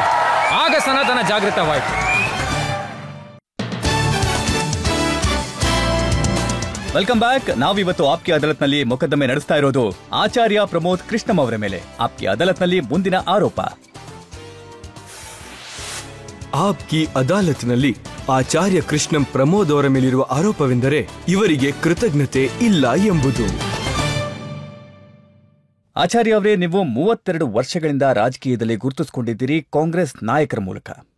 ನಿಮ್ಮನ್ನ ಕಾಂಗ್ರೆಸ್ ಪಕ್ಷ 2 ಸಲ ಲೋಕಸಭೆ ಚುನಾವಣೆಗೆ ಸ್ಪರ್ಧೆ ಮಾಡೋ ಹಾಗೆ ಮಾಡಿದೆ, ಅದರ ವಕ್ತಾರರನ್ನಾಗಿ ಮಾಡಿದೆ, ಟಿವಿಲ್ ಕೂರೋ ಹಾಗೆ ಮಾಡಿದೆ, ಹೆಸರು ಮತ್ತೆ ಗೌರವವನ್ನ ಕೊಟ್ಟಿದೆ, ಪೊಲಿಟಿಕಲ್ ಅಫೇರ್ಸ್ ಕಮಿಟಿ ಮೆಂಬರ್ ಆಗಿ ಮಾಡಿದೆ. ಆದ್ರೆ ನೀವು ಬೆನ್ನಿಗೆ ಚೂರಿ ಹಾಕಿದ್ರಲ್ಲ, ಯಾಕೆ? ನಾನು ಯಾವ ಕಾಂಗ್ರೆಸ್ ಪಕ್ಷದ ಮೆಂಬರ್ ಆಗಿದ್ನೋ, ನಾನು ಯಾವ ಕಾಂಗ್ರೆಸ್ನ ಜೊತೆ ಇದ್ನೋ, ಆ ಕಾಂಗ್ರೆಸ್ ಮಹಾತ್ಮ ಗಾಂಧಿಯವರ ಕಾಂಗ್ರೆಸ್ ಆಗಿತ್ತು. ನಾನು ವಿದ್ಯಾರ್ಥಿ ಜೀವನದಿಂದ ಕಾಂಗ್ರೆಸ್ನ ಜೊತೆಗೇ ಇದ್ದೆ. ನಾನು 17-18 ವರ್ಷದ ಹುಡುಗ ಆಗಿದ್ದಾಗ ರಾಜೀವ್ ಗಾಂಧಿ ಅವ್ರನ್ನ ಭೇಟಿಯಾಗಿದ್ದೆ. ರಾಜೇಶ್ ಪೈಲಟ್ ಅವರು ವಿದ್ಯಾರ್ಥಿ ಸಂಘಟನೆಯಿಂದ ನನ್ನನ್ನು ಹೊರತಂದು ರಾಜೀವ್ ಗಾಂಧಿ ಅವ್ರನ್ನ ಭೇಟಿ ಮಾಡಿಸಿದ್ರು. ರಾಜೀವ್ ಗಾಂಧಿ ಅವ್ರನ್ನ ಭೇಟಿ ಮಾಡಿದ್ಮೇಲೆ ನಾನೊಂದು ಸಂಕಲ್ಪ ಮಾಡಿದ್ದೆ, ಮತ್ತೆ ಅವ್ರಿಗೂ ಸಹ ಮಾತನ್ನು ಕೊಟ್ಟಿದ್ದೆ, ನನ್ನ ಕೊನೆ ಉಸಿರಿರೋವರೆಗೂ ನಾನು ಕಾಂಗ್ರೆಸ್ಸನ್ನ ಬಿಡೋದಿಲ್ಲ ಅಂತ. ಮತ್ತೆ ನಾನ್ ಕಾಂಗ್ರೆಸ್ಸನ್ನು ಬಿಡ್ಲಿಲ್ಲ. ಆದ್ರೆ ಯಾವ ಕಾಂಗ್ರೆಸ್ ಮಹಾತ್ಮ ಗಾಂಧಿಯವರ ಕಾಂಗ್ರೆಸ್ ಆಗಿತ್ತೋ, ಯಾವ ಕಾಂಗ್ರೆಸ್ನ ಪ್ರಾರಂಭ, ಯಾವ ಕಾಂಗ್ರೆಸ್ನ ಪ್ರತಿ ಸಭೆಯ ಶುಭಾರಂಭ ಒಂದೇ ಮಾತರಂ ಮತ್ತೆ ರಘುಪತಿ ರಾಘವ ರಾಜಾರಾಮಿಂದ ಶುರುವಾಗ್ತಿತ್ತೋ, ಆ ಮಹಾತ್ಮ ಗಾಂಧಿಯವರ ಕಾಂಗ್ರೆಸ್ ಮೊಹಮ್ಮದ್ ಅಲಿ ಜಿನ್ನಾ ಹೋದ ದಾರಿಯಲ್ಲಿ ಹೋಗ್ತಾ ಇತ್ತು. ಹಾಗಾಗಿ ನಾನು ವಿರೋಧ ಮಾಡಿದೆ. ಇಲ್ಲ, ಜಗಳ ನಡೆದಿದ್ದು ಅದಕ್ಕಲ್ಲ. ನೀವು ಜಗಳ ಮಾಡಿದ್ರಿ. ಅದು ಯಾಕೆ ಅಂತಂದ್ರೆ, ನರೇಂದ್ರ ಮೋದಿಯವರು ರಾಮ ಮಂದಿರದ ಪ್ರಾಣ ಪ್ರತಿಷ್ಠಾಪನೆ ಕಾರ್ಯಕ್ರಮಕ್ಕೆ ಹೋಗುವಾಗ ಕಾಂಗ್ರೆಸ್ಗೆ ಇನ್ವಿಟೇಷನ್ ಬಂದಿತ್ತು. ಕಾಂಗ್ರೆಸ್ ಆ ಆಮಂತ್ರಣವನ್ನ ಸ್ವೀಕಾರ ಮಾಡಲಿಲ್ಲ. ಕಾಂಗ್ರೆಸ್ನವ್ರು ಹೇಳಿದ್ರು ಇದು ಬಿಜೆಪಿ ಕಾರ್ಯಕ್ರಮ, ಹಾಗಾಗಿ ನಾವು ಹೋಗೋದಿಲ್ಲ. ಆದ್ರೆ ಆಚಾರ್ಯ ಪ್ರಮೋದ್ ಕೃಷ್ಣ ಅವರು ಹೋದ್ರು. ರಜತ್ ಅವರೇ, ಆಚಾರ್ಯ ಪ್ರಮೋದ್ ಕೃಷ್ಣಂ ಅವರು ಯಾಕೆ ಹೋದ್ರು ಅಂದ್ರೆ, ರಾಮ ಮತ್ತೆ ರಾಷ್ಟ್ರದ ವಿಚಾರದಲ್ಲಿ ರಾಜಿ ಆಗದೆ ಇರೋದಿಕ್ಕೆ. ರಾಮ ಈ ಭಾರತದ ಆತ್ಮ. 500 ವರ್ಷಗಳ ಸಂಘರ್ಷದ ನಂತರ, 500 ವರ್ಷಗಳು, ಸಾವಿರಾರು ಬಲಿದಾನಗಳ ನಂತರ, ಸಾಕಷ್ಟು ತ್ಯಾಗಗಳ ನಂತರ, ಎಷ್ಟೋ ಹೋರಾಟ ಸಂಘರ್ಷಗಳ ನಂತರ, ಎಷ್ಟೋ ತ್ಯಾಗ ತಪಸ್ಸುಗಳ ನಂತರ ಇಂಥ ಶುಭಗಳಿಗೆ ಬಂದಿದೆ. ಭಗವಾನ್ ಶ್ರೀರಾಮನ ಜನ್ಮಭೂಮಿಯಲ್ಲಿ ಮಂದಿರ ನಿರ್ಮಾಣ ಆಯಿತು ಮತ್ತು ಅದರ ಪ್ರಾಣ ಪ್ರತಿಷ್ಠಾಪನೆಯ ಸಮಯ ಕೂಡ ನಿಗದಿಯಾಯಿತು. ಅದನ್ನ ವಿರೋಧ ಮಾಡೋದು, ಅದನ್ನು ಸ್ವೀಕಾರ ಮಾಡದೇ ಇರೋದು? ನಾನು ಹೇಳ್ದೆ, ಕಾಂಗ್ರೆಸ್ನಲ್ಲಿದ್ದಾಗ್ಲೇ ಭಗವಂತ ರಾಮನ ಆಮಂತ್ರಣ ಸಿಗೋದು ಅದೊಂದು ಸೌಭಾಗ್ಯದ ವಿಷಯ ಅಂತ. ಅದನ್ನ ನಿರಾಕರಿಸೋದು ನಿಮ್ಮ ದೌರ್ಭಾಗ್ಯ ಅಂತ ಹೇಳ್ದೆ.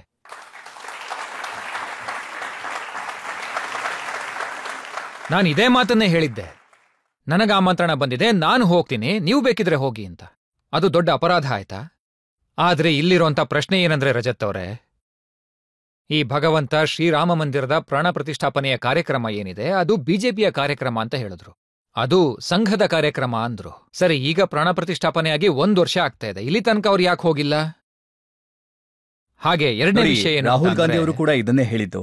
ಪ್ರಾಣ ಪ್ರತಿಷ್ಠಾಪನೆ ಕಾರ್ಯಕ್ರಮ ನಡೀತು, ಅಲ್ಲಿ ಹಾಡುಗಾರಿಕೆ ಕಾರ್ಯಕ್ರಮ ನಡೀತಿತ್ತು, ಅವರು ಐಶ್ವರ್ಯ ರೈ ಡ್ಯಾನ್ಸ್ ಮಾಡೋದು ನೋಡ್ತಿದ್ರು ಅಂತ. ರಾಹುಲ್ ಗಾಂಧಿ ಹೇಗಿದ್ದಾರೋ ಅವ್ರು ಕಾಣೋ ಕನಸುಗಳು ಹಾಗೇ ಇರುತ್ತೆ.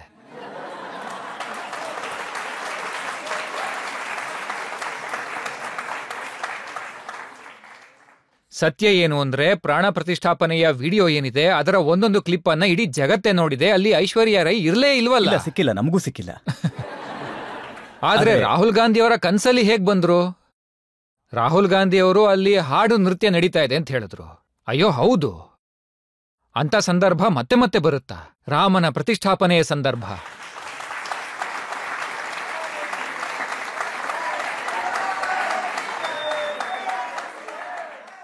ಮತ್ತೆ ರಜತ್ ಅವರೇ, ಭಗವಂತ ಶ್ರೀರಾಮನ ಜನ್ಮಭೂಮಿಯಲ್ಲಿ ಮಂದಿರದ ಪ್ರಾಣ ಪ್ರತಿಷ್ಠಾಪನೆಯ ಉತ್ಸವ ನಡೀತಾ ಇತ್ತು. ಅಲ್ಲಿ ನೀವಲ್ಲಿದ್ರಲ್ಲ, ಯಾರು ಡ್ಯಾನ್ಸ್ ಮಾಡಿದ್ರು?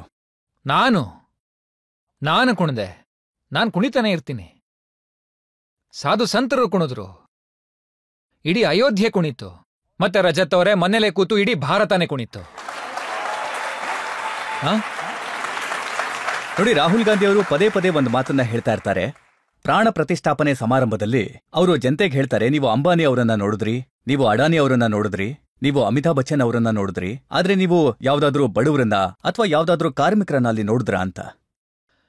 ರಾಹುಲ್ ಗಾಂಧಿಯವರ ಕಣ್ಣಿಗೆ ಯಾರು ಯಾವ ಪಟ್ಟಿ ಕಟ್ಟಿದರೋ, ಯಾವ ಕನ್ನಡಕ ಹಾಕಿದರೋ ನನಗ್ ಗೊತ್ತಿಲ್ಲ. ಅವರಿಗೆ ಅಯೋಧ್ಯೆಯಲ್ಲಿ ಶಬರಿ ಕುಣಿದ್ರೂ ಸಹ ಕಾಣಿಸೋದಿಲ್ಲ. ಅವರಿಗೆ ಅಯೋಧ್ಯೆಯಲ್ಲಿ ನವಿಲು ಕುಣಿಯೋದು ಸಹ ಕಾಣಿಸೋದಿಲ್ಲ. ನಿಷಾದ ಕುಣಿಯೋದು ಸಹ ಕಾಣಿಸಲ್ಲ. ಅವರಿಗೆ ಜಟಾಯು ಕುಣಿಯೋದು ಕಾಣಿಸಲ್ಲ. ಹಾಗೆ ಜಾಂಬವಂತ ಕುಣಿಯೋದು ಕಾಣಿಸೋದಿಲ್ಲ. ಆಚಾರ್ಯ ಪ್ರಮೋದ್ ಕೃಷ್ಣಂ ಕುಣಿಯೋದು ಸಹ ಕಾಣಿಸಲ್ಲ. ಅಲ್ಲೂ ಅವರ ಕಣ್ಣು ಅಂಬಾನಿ, ಅದಾನಿ, ಐಶ್ವರ್ಯ ಅವ್ರ ಮೇಲೆ ಬೀಳುತ್ತಾ?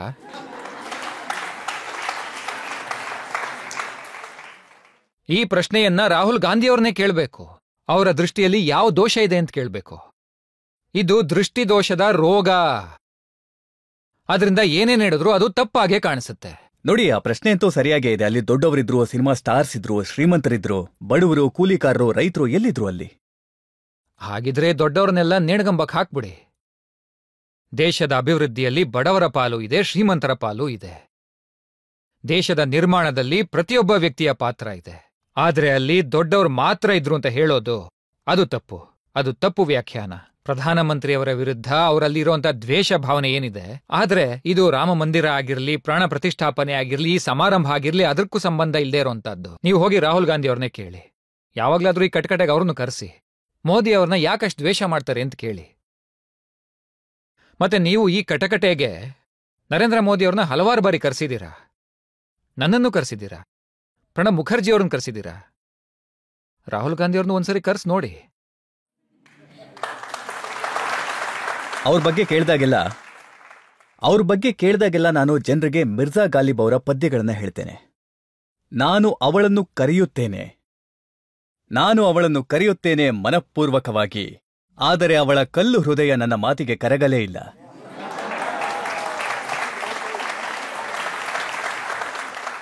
ಸತ್ಯ ಏನು ಅಂದ್ರೆ ರಜತ್ ಅವರೇ, ಇದು ಪ್ರಜಾಪ್ರಭುತ್ವದ ದುರ್ಭಾಗ್ಯ ಅನ್ಬೇಕು, ಹಾಗೆ ವಿರೋಧ ಪಕ್ಷದ ದುರ್ಭಾಗ್ಯ ಕೂಡ. ಈ ದೇಶದಲ್ಲಿ ಇದ್ದಂಥ ಎಲ್ಲಾ ಪ್ರಧಾನಮಂತ್ರಿಗಳ ನಿರ್ಧಾರಗಳ ಬಗ್ಗೆ ಚರ್ಚೆ ಖಂಡಿತ ಆಗಬೇಕು. ಸಮೀಕ್ಷೆ ಕೂಡ ನಡೆದಿದೆ. ಆದ್ರೆ ಯಾವ ಪ್ರಧಾನಮಂತ್ರಿಯನ್ನು ಯಾರೂ ಕೂಡ ದ್ವೇಷ ಮಾಡಿರಲಿಲ್ಲ. ಆದ್ರೆ ಈಗಿರೋಂಥ ವಿರೋಧ ಪಕ್ಷ, ಅದರಲ್ಲೂ ನನ್ನನ್ನು ಕೇಳಿದ್ರೆ ಇಷ್ಟು ದೊಡ್ಡ ಕಾಂಗ್ರೆಸ್ ಪಕ್ಷನ ನಾಶ ಮಾಡೋದಕ್ಕೆ ರಾಹುಲ್ ಗಾಂಧಿಯವರಿಗೆ 15 ವರ್ಷ ಬೇಕಾಯ್ತು.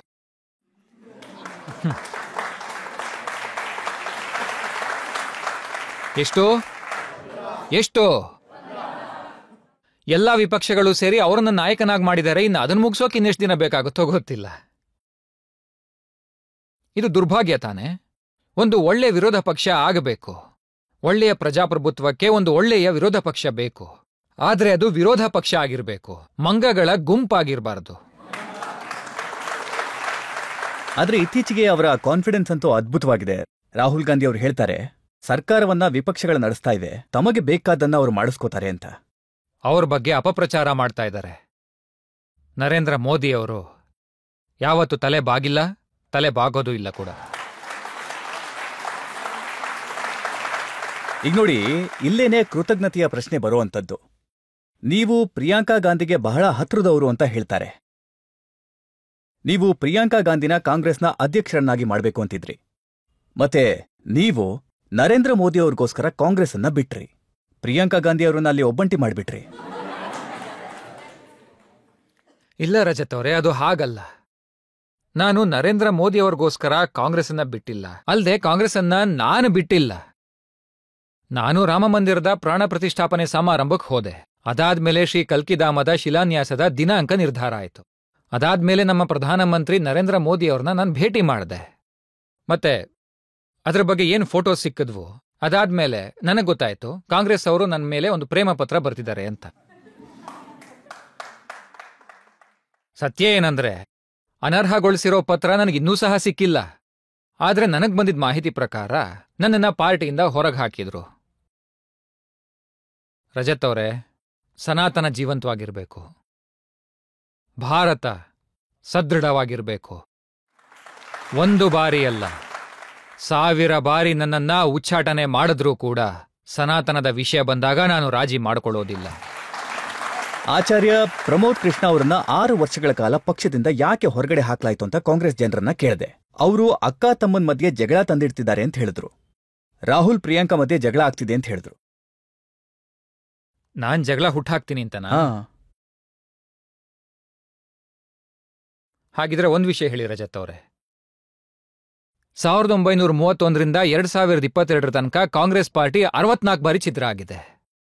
64 ಬಾರಿ ರಜತ್ ಅವರೇ. ಪಂಡಿತ್ ನೆಹರು ಇದ್ದಾಗ್ಲೂ ಛಿದ್ರ ಆಯ್ತು, ಇಂದಿರಾ ಗಾಂಧಿ ಅವರಿದ್ದಾಗ್ಲೂ ಛಿದ್ರ ಆಯ್ತು, ಕಾಂಗ್ರೆಸ್ ಅರಸ್ ಹುಟ್ಕೊಳ್ತು, ಚಂದ್ರಶೇಖರ್ ಇದ್ದಾಗ್ಲೂ ಛಿದ್ರ ಆಯ್ತು, ಮತ್ತೆ ನರಸಿಂಹರಾವ್ ಅವರ ಸಮಯದಲ್ಲಿ ತಿವಾರಿ ಅವರಿಂದ ಕಾಂಗ್ರೆಸ್ ತಿವಾರಿ ಅಂತ ಆಯ್ತು, ಶರದ್ ಪವಾರ್, PA ಸಂಗ್ಮಾ ಮತ್ತೆ ತಾರಿಕ್ ಅನ್ವರ್ ಅವರು ಪಾರ್ಟಿಯಿಂದ ಹೊರಗೆ ಹೋದ್ಮೇಲೆ ವಿದೇಶಿ ಮೂಲದ ಚರ್ಚೆಯನ್ನ ಹುಟ್ಟುಹಾಕಿದ್ರು. ವಿದೇಶಿ ಮೂಲದ ಮಹಿಳೆ ಸೋನಿಯಾ ಗಾಂಧಿ ಅವರು ಭಾರತದ ಪ್ರಧಾನಮಂತ್ರಿ ಆಗ್ಬಾರ್ದು ಅಂತ. ನೋಡಿ, ನಾನಂತೂ ಹುಟ್ಟಿದ್ದು 1965ರಲ್ಲಿ. ಅಷ್ಟೊತ್ತಿಗಾಗಲೇ ಕಾಂಗ್ರೆಸ್ 42 ಬಾರಿ ಛಿದ್ರ ಆಗಿತ್ತು. ಅದನ್ನು ಮಾಡಿದ್ಯಾರು? ಆದ್ರೆ ನೋಡಿ, ನೀವು 2024ರಲ್ಲಿ 42 ಸಲ ಇದನ್ನು ಹೇಳಿದ್ದೀರಾ. ರಾಹುಲ್ ಗಾಂಧಿ ಇದಕ್ಕೆ ಯೋಗ್ಯರಲ್ಲ ಅಂತ. ಪ್ರಿಯಾಂಕಾ ಪಕ್ಷದ ಅಧ್ಯಕ್ಷೆಯಾಗಬೇಕು, ಪ್ರಿಯಾಂಕಾ ರಾಯ್ಬರೇಲಿಯಿಂದ ಸ್ಪರ್ಧೆ ಮಾಡಬೇಕು ಅಂತ ನೀವು ಹೇಳ್ತೀರಿ, ಪ್ರಿಯಾಂಕಾ ಪ್ರಧಾನಿ ಆಗಬೇಕು ಅಂತ ನೀವು ಹೇಳ್ತೀರಿ. ಇದು ಜಗಳ ತಂದಿಡೋದಲ್ವಾ? ನೋಡಿ, ಆ ವಿಷಯನ ನಾನು ಆಗ್ಲೂ ಹೇಳ್ತಾ ಇದ್ದೆ, ಈಗ್ಲೂ ಕೂಡ ಹೇಳ್ತೀನಿ. ಆದ್ರೆ ಅದಾಗೋದು ತುಂಬಾ ಕಷ್ಟ. ನೋಡಿ, ರಾಹುಲ್ ಗಾಂಧಿಯವ್ರ ಕೈಲಿ ಕಾಂಗ್ರೆಸ್ನ ಕಮಾಂಡ್ ಇರೋ ತನಕ ಪ್ರಿಯಾಂಕಾ ಗಾಂಧಿಯವ್ರು ಏನೂ ಮಾಡೋಕ್ಕಾಗಲ್ಲ.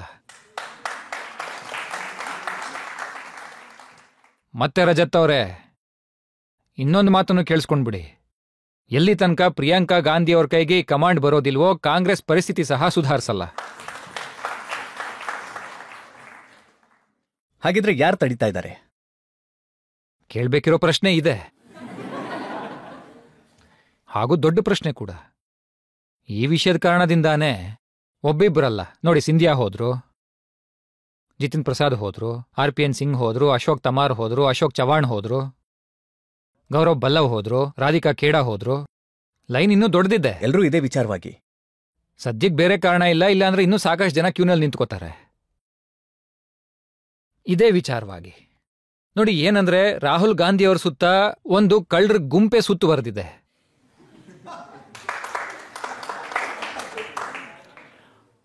ಮತ್ತೆ ಈ ಕಾಂಗ್ರೆಸ್ ಆಗಿನ ಕಾಂಗ್ರೆಸ್ ಅಲ್ಲ. ಸುಭಾಷ್ ಚಂದ್ರ ಬೋಸ್, ಮಹಾತ್ಮ ಗಾಂಧಿ, ಸರ್ದಾರ್ ಪಟೇಲ್, ಪಂಡಿತ್ ಜವಾಹರ್ಲಾಲ್ ನೆಹರು ಮತ್ತೆ ಇಂದಿರಾ ಗಾಂಧಿಯವರ ಕಾಂಗ್ರೆಸ್ ಅಲ್ಲ. ಈ ಕಾಂಗ್ರೆಸ್ನ ನಾಯಕರು ನಡೆಸ್ತಾ ಇಲ್ಲ. ಈ ಕಾಂಗ್ರೆಸ್ ಅನ್ನ ರಾಹುಲ್ ಗಾಂಧಿಯವ್ರ ಜೊತೆ ಇರೋ ಕೆಲವರು ಪಡ್ಡೆ ಹುಡುಗರು ನಡೆಸ್ತಾ ಇದ್ದಾರೆ ಅಷ್ಟೇ. ಆಚಾರ್ಯಜಿ, ನಾವೇನ್ ಫೋಟೋಗಳನ್ನ ನೋಡ್ತಾ ಇದ್ದೀವಿ. ರಾಹುಲ್ ಗಾಂಧಿಯವರು ಭಾರತ್ ಜೋಡೋ ಯಾತ್ರೆಯನ್ನ ಕೈಗೊಂಡಾಗ ಪ್ರಿಯಾಂಕಾ ಅವರು ಅಲ್ಲಿಗೆ ಹೋಗಿದ್ರು. ಮತ್ತೆ ಇಬ್ರು ಕೂಡ ತುಂಬಾ ಪ್ರೀತಿಯಿಂದ ತಪ್ಕೊಳ್ತಾ ಇರೋದನ್ನ ನಾವು ನೋಡ್ಬೋದಾಗಿತ್ತು. ಕಾಶ್ಮೀರದಲ್ಲಿ ಇಬ್ರೂ ಕೂಡ ಸ್ನೋಬಾಲ್ಗಳನ್ನ ಮಾಡಿ ಒಬ್ರಿಗೊಬ್ರು ಎಸ್ಕೊಳ್ಳೋದನ್ನ ನಾವು ನೋಡಿದ್ವಿ. ತುಂಬಾ ಪ್ರೀತಿ ಇದೆ, ವಾತ್ಸಲ್ಯ ಇದೆ. ಆದ್ರೆ ಆಕೆ ಬೆಳೆಯೋದನ್ನ ಸಹಿಸಲ್ಲ ಅಂತ ಹೇಳ್ತೀರಾ? ನೋಡಿ, ಒಂದ್ ವಿಷಯನ ಖಚಿತವಾಗಿ ಹೇಳ್ಬೋದು. ಪ್ರಿಯಾಂಕಾ ಗಾಂಧಿಯವರು ಒಬ್ಬ ಒಳ್ಳೆ ಸಹೋದರಿ. ಅವರ ತಮ್ಮನನ್ನ ಅವರು ತುಂಬಾನೇ ಪ್ರೀತಿಸ್ತಾರೆ. ಎಲ್ಲಾ ಅಕ್ಕಂದ್ರು ಕೂಡ ತಮ್ಮನನ್ನ ಪ್ರೀತಿಸ್ತಾರೆ ಅಲ್ವಾ? ಮತ್ತೆ ತಪ್ಕೊಳ್ಳೋದ್ರ ವಿಷಯ ಬಂದಾಗ ಶಿವಾಜಿಯವ್ರನ್ನ ತಪ್ಕೊಳ್ಳೋದಿಕ್ಕೆ ಆತ ಕೂಡ ಹೋಗಿದ್ದ ಅಲ್ವಾ? ಅದ್ ನಿಮ್ಗೂ ಗೊತ್ತು. ಒಂದು ನಾಟಕ ಇದೆ, ಜೂಲಿಯಸ್ ಸೀಸರ್ ಅಂತ. ರಜತ್ ಅವರೇ,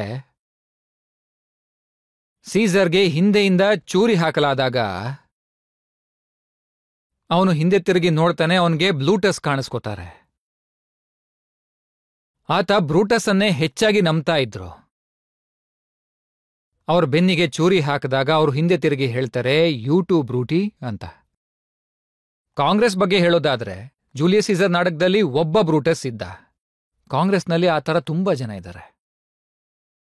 ಆದರೆ ಬ್ರೂಟಸ್ ಇರೋಂಥ ಸುಳಿವು ಯಾರಿಗೂ ಗೊತ್ತಾಗಲ್ಲ, ಬೆನ್ನಿಗೆ ಚೂರಿ ಹಾಕಿದಾಗ್ಲೇ ಗೊತ್ತಾಗೋದು. ನೀವು ಚೂರಿ ಚುಚ್ಚಿದಾಗ ನಿಮಗೆ ಹಿಂದೆಯಿಂದ ಏನ್ ಕಾಣಿಸ್ತು? ಆದ್ರೆ ಸತ್ಯ ಏನು ಅಂದ್ರೆ, ನಾನು ಯಾರಿಗೂ ಚೂರಿ ಹಾಕೇ ಇಲ್ಲ, ಚೂರಿ ಹಾಕಿಸ್ಕೊಂಡಿದ್ದೀನಿ.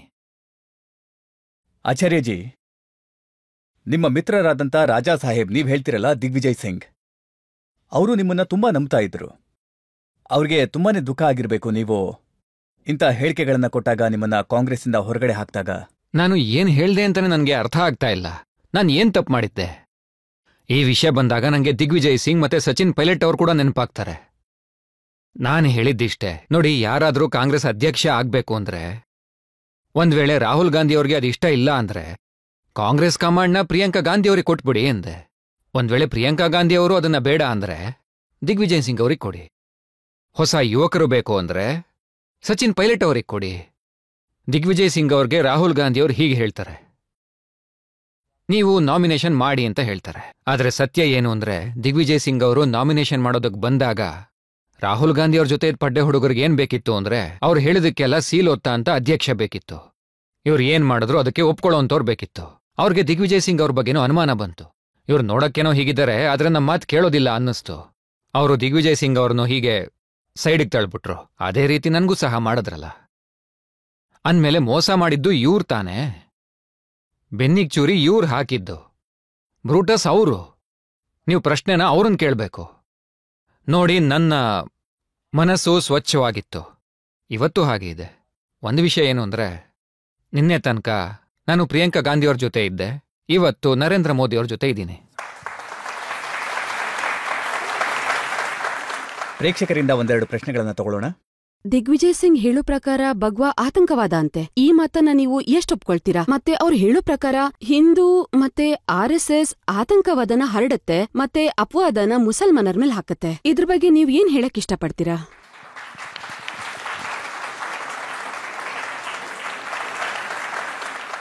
ಕೇಸರಿ ಬಣ್ಣ ನಮ್ಮ ಶೌರ್ಯದ ಸಂಕೇತ. ಕೇಸರಿ ಬಣ್ಣ ನಮ್ಮ ಸಂಸ್ಕೃತಿಯ ಪ್ರತೀಕ. ಕೇಸರಿ ನಮ್ಮ ಸಭ್ಯತೆಯ ಬಣ್ಣ. ಕೇಸರಿ ನಮ್ಮ ಸನಾತನದ ಬಣ್ಣ. ಅದು ಯಾವುದೇ ಕಾರಣಕ್ಕೂ ಆತಂಕವಾದ ಹುಟ್ಟು ಹಾಕಲ್ಲ.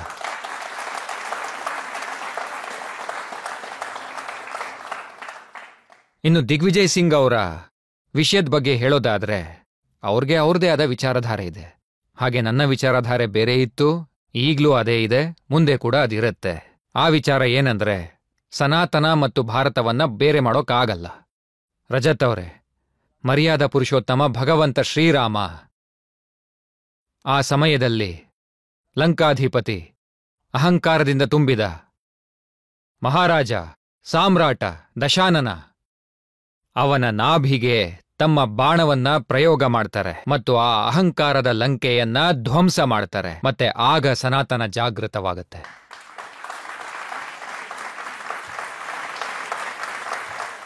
ಯೋಗಿ ರಾಜ ಶ್ರೀಕೃಷ್ಣ ಯಾವಾಗ ಕುರುಕ್ಷೇತ್ರದ ಯುದ್ಧ ಭೂಮಿಯಲ್ಲಿ ರಕ್ತದ ನಡುವೆ ನಿಂತು ಶಂಖನಾದ ಮಾಡ್ತಾರೋ, ಯಾವಾಗ ಅಧರ್ಮದ ನಾಶ ಮಾಡೋದಿಕ್ಕೆ ಧರ್ಮದ ಪುನಃಸ್ಥಾಪನೆಗೆ ಉದ್ಘೋಷವನ್ನ ಮಾಡ್ತಾರೋ, ಆಗ ಸನಾತನ ಜಾಗೃತವಾಗುತ್ತೆ. ರಜತ್ ಅವರೇ, ಛತ್ರಪತಿ ಶಿವಾಜಿ ಮಹಾರಾಜರು ಜೀವನ ಪೂರ್ತಿ ಸಂಘರ್ಷವನ್ನೇ ಮಾಡ್ಕೊಂಡು ಬದುಕ್ತಾರೆ. ಆದರೆ ಔರಂಗಜೇಬನ ಎದುರು ತಲೆಬಾಗೋದಿಕ್ಕೆ ಎಂದೂ ಸಹ ಅವರು ಒಪ್ಪೋದಿಲ್ಲ. ಆಗ ಸನಾತನ ಜಾಗೃತವಾಗುತ್ತೆ. ಮತ್ತೆ ರಜತ್ ಅವರೇ, ಮಹಾರಾಣಾ ಪ್ರತಾಪ್ ಅವರು ಹುಲ್ಲಿನ ರೊಟ್ಟಿಯನ್ನು ತಿನ್ನೋದಕ್ಕೂ ಹಿಂದೆ ಮುಂದೆ ನೋಡಲ್ಲ.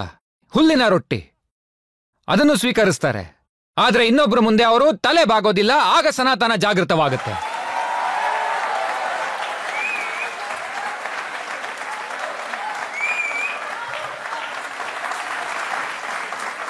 ಮತ್ತು ಗುರು ಗೋವಿಂದ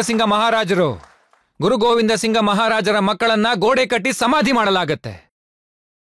ಅವರ ಜೀವನವನ್ನೇ ಸಂಪೂರ್ಣವಾಗಿ ನಾಶ ಮಾಡಲಾಗತ್ತೆ. ಆದರೆ ಅವರು ಸನಾತನದ ವಿಷಯ ಬಂದಾಗ ರಾಜಿ ಮಾಡ್ಕೊಳ್ಳಲ್ಲ. ಆಗ ಸನಾತನ ಜಾಗೃತವಾಗುತ್ತೆ. ಆದ್ರೆ ನೋಡಿ, ಆಕೆ ಒಂದು ಪ್ರಶ್ನೆ ಮಾಡಿದ್ರು. ಕೇಸರಿ ಬಣ್ಣದ ಬಗ್ಗೆ ಅವರು ಪ್ರಶ್ನೆ ಮಾಡಿದ್ರು. ಕೇಸರಿ ಬಣ್ಣದ ಒಬ್ಬ ಸನ್ಯಾಸಿ ವಿವೇಕಾನಂದರು ಶಿಕಾಗೋದ ನಗರದಲ್ಲಿ ನಿಜವಾದ ಭಾರತದ ಬಗ್ಗೆ ತಿಳಿಸಿಕೊಟ್ಟಾಗ ಅಲ್ಲಿ ಸನಾತನ ಜಾಗೃತವಾಗುತ್ತೆ. ಒಬ್ಬ ಬಡ ಕುಟುಂಬದಲ್ಲಿ ಹುಟ್ಟಿದಂತ ವ್ಯಕ್ತಿ, ಚಹಾ ಮಾರುವವರ ಮನೆಯಲ್ಲಿ ಹುಟ್ಟಿದಂತ ವ್ಯಕ್ತಿ, ಭಾರತದ ಪ್ರಧಾನಮಂತ್ರಿಗಳ ರೂಪದಲ್ಲಿ 500 ವರ್ಷಗಳ ಸಂಘರ್ಷವನ್ನ ಕೊನೆಗಾಣಿಸಿ ರಾಮ ಮಂದಿರದ ಪ್ರಾಣ ಪ್ರತಿಷ್ಠಾಪನೆ ಮಾಡ್ತಾರೋ ಅಲ್ಲಿ ಸನಾತನ ಜಾಗೃತವಾಗುತ್ತೆ. ಆಗ ಸನಾತನ ಜಾಗೃತವಾಗುತ್ತೆ.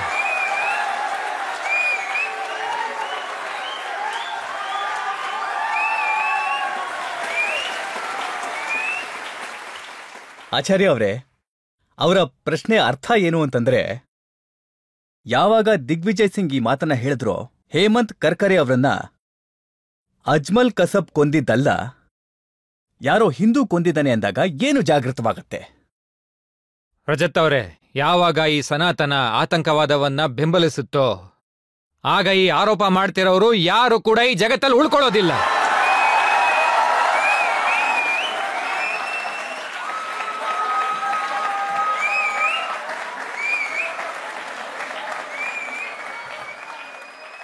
ಈ ಪ್ರಶ್ನೆನೇ ತಪ್ಪು. ಈ ಹೇಳಿಕೆನೂ ತಪ್ಪು. ನಾನದಕ್ಕೆ ಸಮ್ಮತಿಸೋದಿಲ್ಲ. ಯಾರೇನ್ ಬೇಕಿದ್ರೂ ಹೇಳಿ. ಆದ್ರೆ ನಾನೀಗೇನ್ ಹೇಳ್ತಾ ಇದ್ದೀನಿ ಅದು ಇಡೀ ಭಾರತದ ಧ್ವನಿ, ಭಾರತೀಯರ ಧ್ವನಿ. ಮತ್ತೆ ಯಾವಾಗ ಇದು ಟೆಲಿಕಾಸ್ಟ್ ಆಗ್ತಿರುತ್ತೋ ಆಗ ಇಡೀ ಭಾರತವೇ ಜಾಗೃತವಾಗುತ್ತೆ. ಯಾವಾಗ ಭಾರತ ಜಾಗೃತವಾಗಿ ಒಂದೇ ಮಾತರಂ ಅಂತ ಉದ್ಘೋಷಿಸುತ್ತೋ ಆಗ ಭಾರತ ಮಾತೆಯ ಹೃದಯ ಸಂತೋಷದಿಂದ ತುಂಬಿ ಉಕ್ಕಿ ಹರಿಯುತ್ತೆ.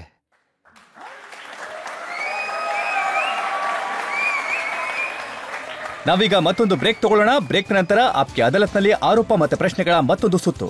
ಯಾವುದೇ ರಾಜಕೀಯ ಪಾರ್ಟಿಯ ಸೋಲನ್ನ ಸನಾತನದ ಸೋಲು ಅಂತ ಅನ್ನೋದು ಅದು ತುಂಬಾ ದೊಡ್ಡ ಪಾಪ, ಅದು ದೊಡ್ಡ ತಪ್ಪು ಕೂಡ. ಭಾರತೀಯ ಜನತಾ ಪಾರ್ಟಿಯ ಕ್ಯಾಂಡಿಡೇಟ್ ಸೋತಿರೋದು, ಹಿಂದುತ್ವ ಸೋತಿಲ್ಲ.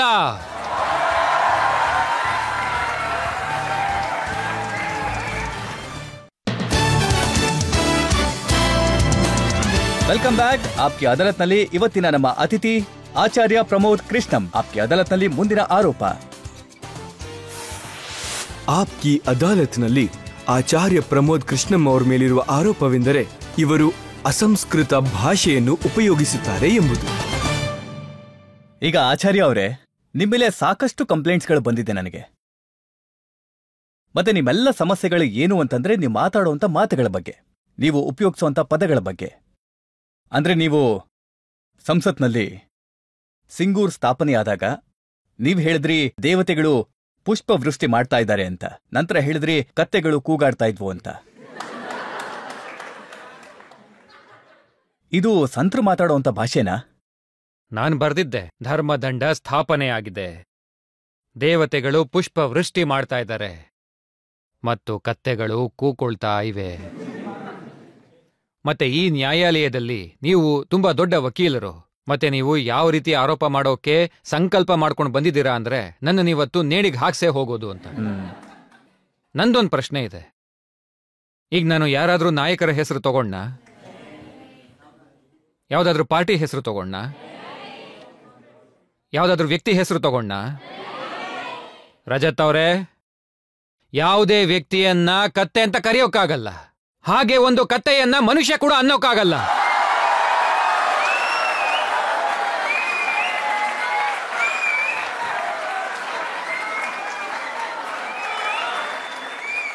ಈಗ ನೋಡಿ, ನೋಡಿ ರಜತ್ ಅವರೇ, ಸರಿ ನೀವೇ ಹೇಳಿ, ನಾನು ಯಾರಾದ್ರೂ ನಾಯಕನನ್ನ ಕತ್ತೆ ಅನ್ನ, ಯಾವ್ದಾದ್ರೂ ನಾಯಕನನ್ನ ಕತ್ತೆ ಅನ್ನ?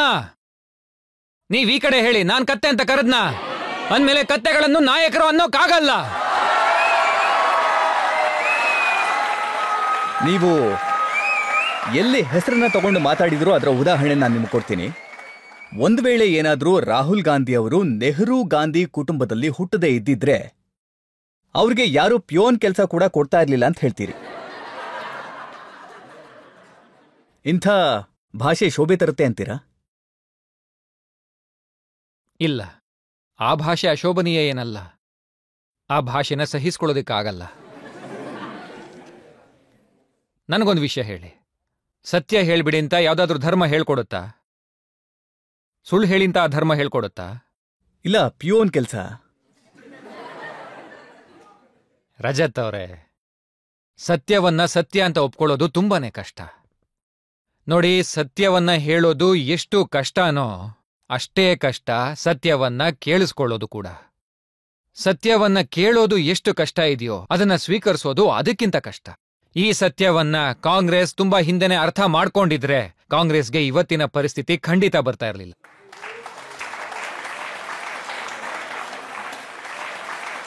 ನೋಡಿ, ನನ್ಗೆ ಗೊತ್ತಿಲ್ಲ ಈ ಭಾಷೆ ಎಷ್ಟರ ಮಟ್ಟಿಗೆ ಸರಿ ಅಂತ. ನೀವ್ ಹೇಳ್ತೀರಾ ರಾಹುಲ್ ಗಾಂಧಿಗೇನು ಗೊತ್ತಾಗೋದೇ ಇಲ್ಲ, ಅವರೊಬ್ಬ ಸ್ಲಿಪ್ ಮಾಸ್ಟರ್ ಅಂತ. ಕೆಲವೊಂದ್ಸಲ ಹೇಳ್ತೀರಾ ಅವರ ಬುದ್ಧಿವಂತಿಕೆಲೇನೋ ಲೀಕೇಜ್ ಇದೆ ಅಂತ. ಸರಿ, ನನ್ಗೊಂದು ವಿಷಯ ಹೇಳಿ. ರಾಹುಲ್ ಗಾಂಧಿಯವ್ರಿಗೆ ಯಾವ ಬೆಳೆ ಹೇಗಿರುತ್ತೆ ಅನ್ನೋದೇ ಗೊತ್ತಿಲ್ಲ, ಅವರು ರೈತರ ಬಗ್ಗೆ ಮಾತಾಡಕ್ ಹೋಗ್ತಾರೆ. ನೀವು ನಂಬ್ತೀರಾ ಇದನ್ನ? ಅಷ್ಟು ಸಣ್ಣ ವಿಷಯ, ಬೆಳೆಗಳ ಬಗ್ಗೆ ಸ್ವಲ್ಪ ಕೂಡ ತಿಳ್ಕೊಳ್ದೆ ರೈತರ ಬಗ್ಗೆ ಮಾತಾಡಕ್ ಹೋಗ್ತಾರೆ. ಯಾವತ್ತು ಕೃಷಿ ಭೂಮಿ ನೋಡಿಲ್ಲ, ಯಾವ ಹಳ್ಳಿಯಲ್ಲೂ ಕೂಡ ಇದ್ದಿಲ್ಲ ಅವರು. ಆದ್ರೆ ಇಂಟರ್ನೆಟ್ ಅಲ್ಲಿ ನೋಡಿರ್ಬೋದು, ನನ್ನ ಹಳ್ಳಿ ನನ್ನ ದೇಶ ಅಂತ. ನನ್ನ ಮಾತನ್ನ ಸ್ವಲ್ಪ ಅರ್ಥ ಮಾಡ್ಕೊಳ್ಳೋಕೆ ಪ್ರಯತ್ನ ಪಡಿ. ನನಗೆ ಗೊತ್ತು ನೀವು ನನ್ನ ಅಪರಾಧಿ ಮಾಡಬೇಕು ಅಂತ ನಿರ್ಧಾರ ಮಾಡಿದೀರಾ ಅಂತ. ನಾನು ರಾಹುಲ್ ಗಾಂಧಿಯವರ ವಿರೋಧಿ ಅಲ್ಲ. ನಾನು ಅವ್ರನ್ನ ಯಾವುದೇ ಕಾರಣಕ್ಕೂ ವಿರೋಧ ಮಾಡಲ್ಲ. ನಾನು ಒಂದ್ ವೇಳೆ ರಾಹುಲ್ ಗಾಂಧಿ ಅವ್ರನ್ನ ವಿರೋಧಿಸಿದ್ರೆ ನಾನ್ ಯಾಕೆ ಸಲಹೆ ಕೊಡ್ತಾ ಇದ್ದೆ? ರಾಮನ ಆಮಂತ್ರಣವನ್ನ ನಿರಾಕರಿಸಬೇಡಿ, ಆ ಆಮಂತ್ರಣ ಸಿಗೋದು ನಿಜವಾಗ್ಲೂ ಸೌಭಾಗ್ಯ, ಆ ಆಮಂತ್ರಣವನ್ನ ನಿರಾಕರಿಸಿದ್ರೆ ನಿಮ್ಗೆ ನಿಲ್ಲೋಕೆ ನೆಲೆ ಸಿಗಲ್ಲ ಅಂತ. ನೋಡಿ, ನಾನು ಒಂದ್ ವೇಳೆ ಆ ರೀತಿ ಅಲ್ಲ, ಒಂದ್ ವೇಳೆ ನಾನೇನಾದ್ರೆ ಈ ಮೊದಲು ನೀವು ಅವ್ರ ಬಗ್ಗೆ ಈ ತರ ಮಾತಾಡಿರ್ಲಿಲ್ಲ. 3 ವರ್ಷಗಳ ಹಿಂದೆ ನೀವು ಹೇಳ್ತೀರಾ ರಾಹುಲ್ ಗಾಂಧಿ ಅವರು ದೇಶಕ್ಕಾಗಿ ತ್ಯಾಗ ಮಾಡಿದ ಕುಟುಂಬದಿಂದ ಬಂದವರು ಅಂತ ಹೇಳ್ತೀರಾ. ರಾಹುಲ್ ಗಾಂಧಿ ಒಳ್ಳೆ ವ್ಯಕ್ತಿ, ರಾಹುಲ್ ಗಾಂಧಿ ನಿಜವಾದ ದೇಶಭಕ್ತ ಅಂದಿದ್ರಿ. ನಾನು ಈಗ್ಲೂ ಅದನ್ನೇ ಹೇಳ್ತೀನಿ. ಅವರ ಪರಿವಾರದವರು ದೇಶಕ್ಕಾಗಿ ಬಲಿದಾನ ಮಾಡಿದ್ದಾರೆ. ಆದರೆ ಆ ಕುಟುಂಬ ಮಾಡಿರೋ ಬಲಿದಾನದ ಫಲವನ್ನ ನೀವು ಎಲ್ಲಿ ತನಕ, this is the most important question in front of us. ಇದು ತುಂಬಾ ದೊಡ್ಡ ಪ್ರಶ್ನೆ. ನಾನು ನಿಮ್ಗೆ ಹೇಳ್ತೀನಿ ದೊಡ್ಡ ಪ್ರಶ್ನೆ ಏನು ಅಂತ. ದೊಡ್ಡ ಪ್ರಶ್ನೆ ಏನು ಅಂತಂದ್ರೆ ನೀವು ಹೇಳ್ತೀರಿ ರಾಹುಲ್ ಗಾಂಧಿ ರಾಮ ವಿರೋಧಿ ಮತ್ತೆ ಸನಾತನ ವಿರೋಧಿ ಅಂತ. ಮತ್ತೆ ಆರೋಪಗಳು ಕೂಡ ಹಾಗೆ ಹೇಳುತ್ತೆ, ರಾಹುಲ್ ಗಾಂಧಿ ಅಧಿಕಾರಕ್ಕೆ ಬಂದ್ರೆ ಅವರು ರಾಮ ಮಂದಿರವನ್ನ ಕೆಡವುತ್ತಾರೆ ಅಂತ. ಖಂಡಿತ. ನಮ್ಮ ಶಾಸ್ತ್ರಗಳಲ್ಲಿ ಹೇಳಿದೆಯಲ್ಲ, ಪ್ರತ್ಯಕ್ಷಂ ಕಿಂ ಪ್ರಮಾಣಂ. ಪ್ರತ್ಯಕ್ಷವಾಗಿರೋದಕ್ಕೆ ಯಾವುದೇ ಪ್ರಮಾಣದ ಅಗತ್ಯವಿಲ್ಲ ಅಂತ. ಬೆಳೆಯೋ ಸಿರಿ ಮೊಳಕೆಯಲ್ಲಿ ಅಂತಾರಲ್ಲ. ರಾಮನ ಅಸ್ತಿತ್ವ ಸುಳ್ಳು, ಆತ ಕೇವಲ ಕಾಲ್ಪನಿಕ ಅಂತ ಯಾರು ಹೇಳಿದ್ದು? ರಾಮ ಕಾಲ್ಪನಿಕನಾ? ರಾಮ ಕಾಲ್ಪನಿಕ ಅಂತೆ, ರಾಮ ವಾಸ್ತವಿಕ. ಕಾಂಗ್ರೆಸ್ನ ಅಧ್ಯಕ್ಷ ಮಲ್ಲಿಕಾರ್ಜುನ ಖರ್ಗೆ ಅವರು ಒಂದು ಪಬ್ಲಿಕ್ ಮೀಟಿಂಗ್ನಲ್ಲಿ ಇಡೀ ಜಗತ್ತಿನ ಮುಂದೆ ಏನ್ ಹೇಳ್ತಾರೆ ಗೊತ್ತಾ ರಜತ್ ಅವರೇ?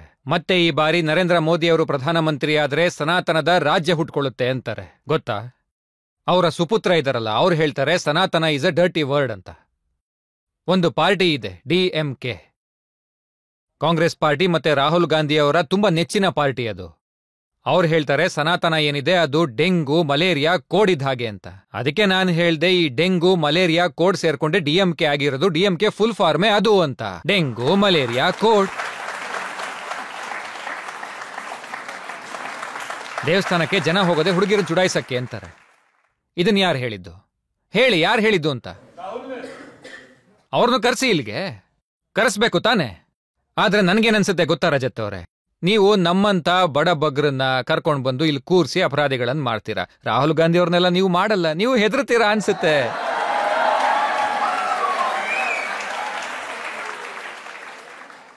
ನಾನು ಕಳೆದ 40 ವರ್ಷದಿಂದ ಪತ್ರಿಕೋದ್ಯಮದಲ್ಲಿದ್ದೀನಿ. ಹೆದರುವಂತ ಅವಶ್ಯಕತೆ ಯಾವತ್ತೂ ಬಂದಿಲ್ಲ. ನಾವು ಯಾರಿಗೂ ಹೆದರಲ್ಲ.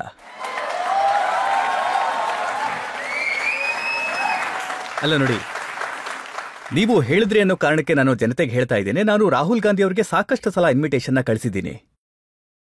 ಪರ್ಸನಲ್ ಆಗು ಕೂಡ ನಾನು ಅವ್ರನ್ನ ಕರೆದಿದ್ದೀನಿ, ಪತ್ರ ಕೂಡ ಬರೆದಿದ್ದೀನಿ, ಮತ್ತೆ ಮೇಲ್ ಕೂಡ ಮಾಡಿದ್ದೀನಿ.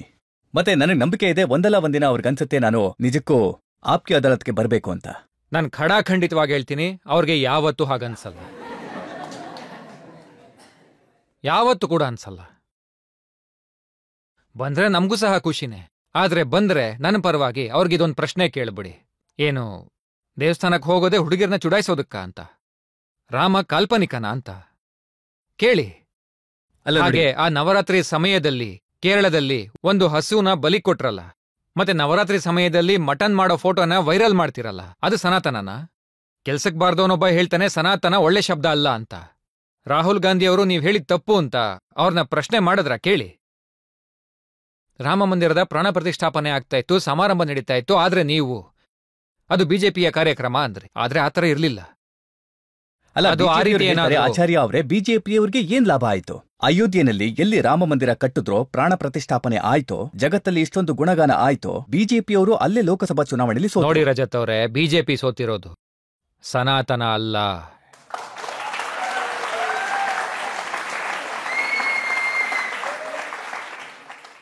ಭಾರತೀಯ ಜನತಾ ಪಾರ್ಟಿಯ ಕ್ಯಾಂಡಿಡೇಟ್ ಸೋತಿರೋದು, ಹಿಂದುತ್ವ ಸೋತಿಲ್ಲ.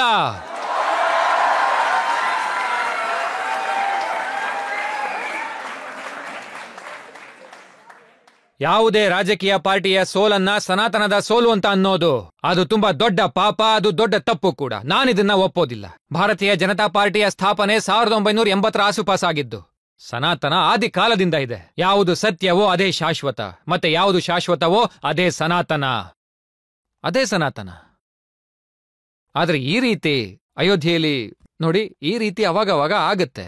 ಭಗವಂತನ ಸೃಷ್ಟಿ ಇದು. ಆತ ಎಲ್ಲರಿಗೂ ಸೇರಿದವನು. ಅವನು ದುಷ್ಟರನ್ನೂ ಸಹ ಕೆಲವೊಮ್ಮೆ ಬಲಪಡಿಸ್ತಾ ಹೋಗ್ತಾನೆ. ಆಗತ್ತೆ ಬಿಡಿ. ನೋಡಿ, ಏನೆಲ್ಲ ಆಯ್ತಲ್ಲ. ಅಖಿಲೇಶ್ ಯಾದವ್ ಅವರು ಇಲ್ಲಿ ತನಕ ರಾಮ ಮಂದಿರಕ್ಕೆ ಹೋಗ್ಲೇ ಇಲ್ಲ. ಅಖಿಲೇಶ್ ಯಾದವ್ ಅವರು ವಿರೋಧ ಮಾಡಿದ್ರಲ್ಲ, ಅವರ ಅಭ್ಯರ್ಥಿನೇ ಅಲ್ಲಿ ಗೆದ್ದಿದ್ದು. ನೋಡಿ, ಈ ರಾಮನನ್ನ ವಿರೋಧಿಸೋ ಜನರಿದ್ದಾರಲ್ಲ, ಇವರು ಅಧಿಕಾರನ ಪಡೆಯೋದಿಕ್ಕೆ ಏನೆಲ್ಲ ಮಾಡ್ತಾರೆ, ಆದ್ರೆ ದೇಶದ ಜನತೆ ಅವ್ರಿಗೆ ಖಂಡಿತ ಅಧಿಕಾರ ಕೊಡಲ್ಲ. ಬರ್ದಿಟ್ಕೊಳ್ಳಿ ಇವತ್ತೇ. 1-2 ಸೀಟ್ ಗೆಲ್ಲೋದು, 3-4 ಸೀಟ್ ಗೆಲ್ಲೋದು, 1-2 ರಾಜ್ಯಗಳಲ್ಲಿ ಸರ್ಕಾರ ಮಾಡೋದು, ಇದೆಲ್ಲ ನಡೀತಾ ಇರುತ್ತೆ. ಭಗವಂತ ಕೆಲವೊಮ್ಮೆ ಅಸುರ ಶಕ್ತಿಗಳನ್ನು ಸಹ ಬಲಪಡಿಸ್ತಾ ಹೋಗ್ತಾರೆ. ಇನ್ನು ಅಸುರ ಶಕ್ತಿಗಳು ಹೆಚ್ಚಾಗ್ಲಿಲ್ಲ ಅಂದ್ರೆ ಭಗವಂತ ಅವತಾರ ಯಾಕೆ ತಾಳ್ಬೇಕು? ಈ ಭೂಮಿಯಲ್ಲಿ ಭಗವಂತನ ಕಲ್ಕಿ ಅವತಾರ ಯಾಕಾಗತ್ತೆ ಅಂದ್ರೆ, ಈ ಅಸುರಿ ಶಕ್ತಿಗಳು ಹೆಚ್ಚಾದಾಗ ಅವರನ್ನ ನಾಶ ಮಾಡೋದಿಕ್ಕೆ ಭಗವಂತ ಅವತಾರ ತಾಳಿ ಇಲ್ಲಿಗೆ ಬರ್ತಾರೆ. ನಾನು ಅದನ್ನ ಬರ್ದಿದ್ದೀನಿ ಕೂಡ. ನಾನು ಬರ್ದಿರೋದೇ. ಭಗವಂತ ಶ್ರೀಕೃಷ್ಣ ಭಗವದ್ಗೀತೆಯಲ್ಲಿ ಈ ರೀತಿ ಹೇಳ್ತಾರೆ, ನಾನು ಕಲಿಯುಗದಲ್ಲಿ ಅವತಾರ ತಾಳ್ತೀನಿ ಅಂತ. ಹೇಳ್ಬೋದಾ? ಅದನ್ನ ಹೇಳಿ.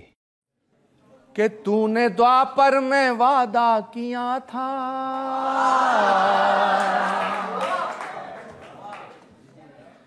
तूने द्वापर में वादा किया था कि कलयुग में संभल में आऊंगा, जब बढ़ने लगेगा अंधेरा आके धरती पे उसको मिटाऊंगा।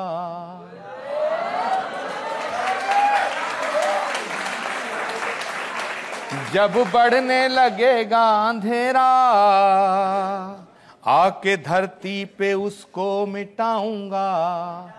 अरे स्वागतम कल की शरणागतम कल की, अरे स्वागतम कल की शरणागतम कल की, अरे स्वागतम कल की।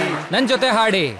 स्वागतम कल की शरणागतम कल की, अरे स्वागतम कल की शरणागतम कल की, अरे स्वागतम कल की शरणागतम कल की।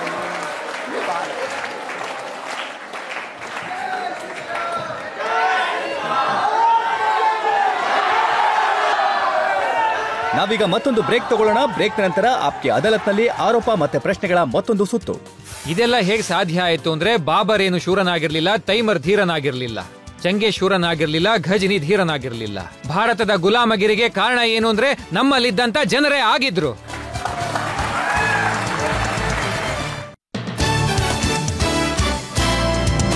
Welcome back. ಆಪ್ಗೆ ಅದಾಲತ್ನಲ್ಲಿ ಇವತ್ತಿನ ನಮ್ಮ ಅತಿಥಿ ಆಚಾರ್ಯ ಪ್ರಮೋದ್ ಕೃಷ್ಣಂ. ಆಪ್ಗೆ ಅದಾಲತ್ನಲ್ಲಿ ಮುಂದಿನ ಆರೋಪ. ಆಪ್ಕಿ ಅದಾಲತ್ನಲ್ಲಿ ಆಚಾರ್ಯ ಪ್ರಮೋದ್ ಕೃಷ್ಣಂ ಅವರ ಮೇಲಿರುವ ಆರೋಪವೆಂದರೆ ಇವರು ಒಬ್ಬ ಅವಕಾಶವಾದಿ ಎಂಬುದು. ಈಗ ನೋಡಿ, ಇತ್ತೀಚಿನವರು ಏನ್ ಹೇಳ್ತಾರೆ ಅಂದ್ರೆ, ನರೇಂದ್ರ ಮೋದಿ ಅವರ ಪ್ರಸಿದ್ಧಿ ತುಂಬಾ ಮೇಲಿದೆ, ಹಾಗಾಗಿ ಅವರ ರಥನ ಏರಿ ಸವಾರಿ ಮಾಡಿ. ಮತ್ತೆ ನೀವ್ ಹೇಳ್ತೀರಿ ಮೋದಿಯವರು ರಾಜ ವಿಕ್ರಮಾದಿತ್ಯ ಇದ್ದ ಹಾಗೆ. ಮತ್ತೆ ನೀವ್ ಹೇಳ್ತೀರಾ ಮೋದಿಯವರ ಮೇಲೆ ದೇವರ ವಿಶೇಷವಾದಂತ ಆಶೀರ್ವಾದ ಇದೆ, ಮೋದಿಯವರು ಇಲ್ದೆ ಹೋಗಿದ್ರೆ ರಾಮ ಮಂದಿರ ಕಟ್ಟೋದಿಕ್ ಆಗ್ತಿರ್ಲಿಲ್ಲ, ಬೇರೆ ಯಾರೂ ಕಟ್ತಿರ್ಲಿಲ್ಲ ಅಂತ. ನೋಡಿ ರಜತ್ ಅವರೇ, ನಾನು ಈಗ್ಲೂ ಕೂಡ ನಾನು ಹೇಳಿರೋ ಮಾತಿಗೆ ಬದ್ಧನಾಗಿರ್ತೀನಿ. ಯಾವ ವ್ಯಕ್ತಿಯ ಮೇಲೆ ಆ ಭಗವಂತನ ಕೃಪೆ ಇರುತ್ತೋ ಆತ ಮಾತ್ರ ಇಷ್ಟು ದೊಡ್ಡ ನಿರ್ಧಾರಗಳನ್ನ ಇಷ್ಟು ಸುಲಭವಾಗಿ ತಗೊಳ್ಳೋದಕ್ಕೆ ಸಾಧ್ಯ.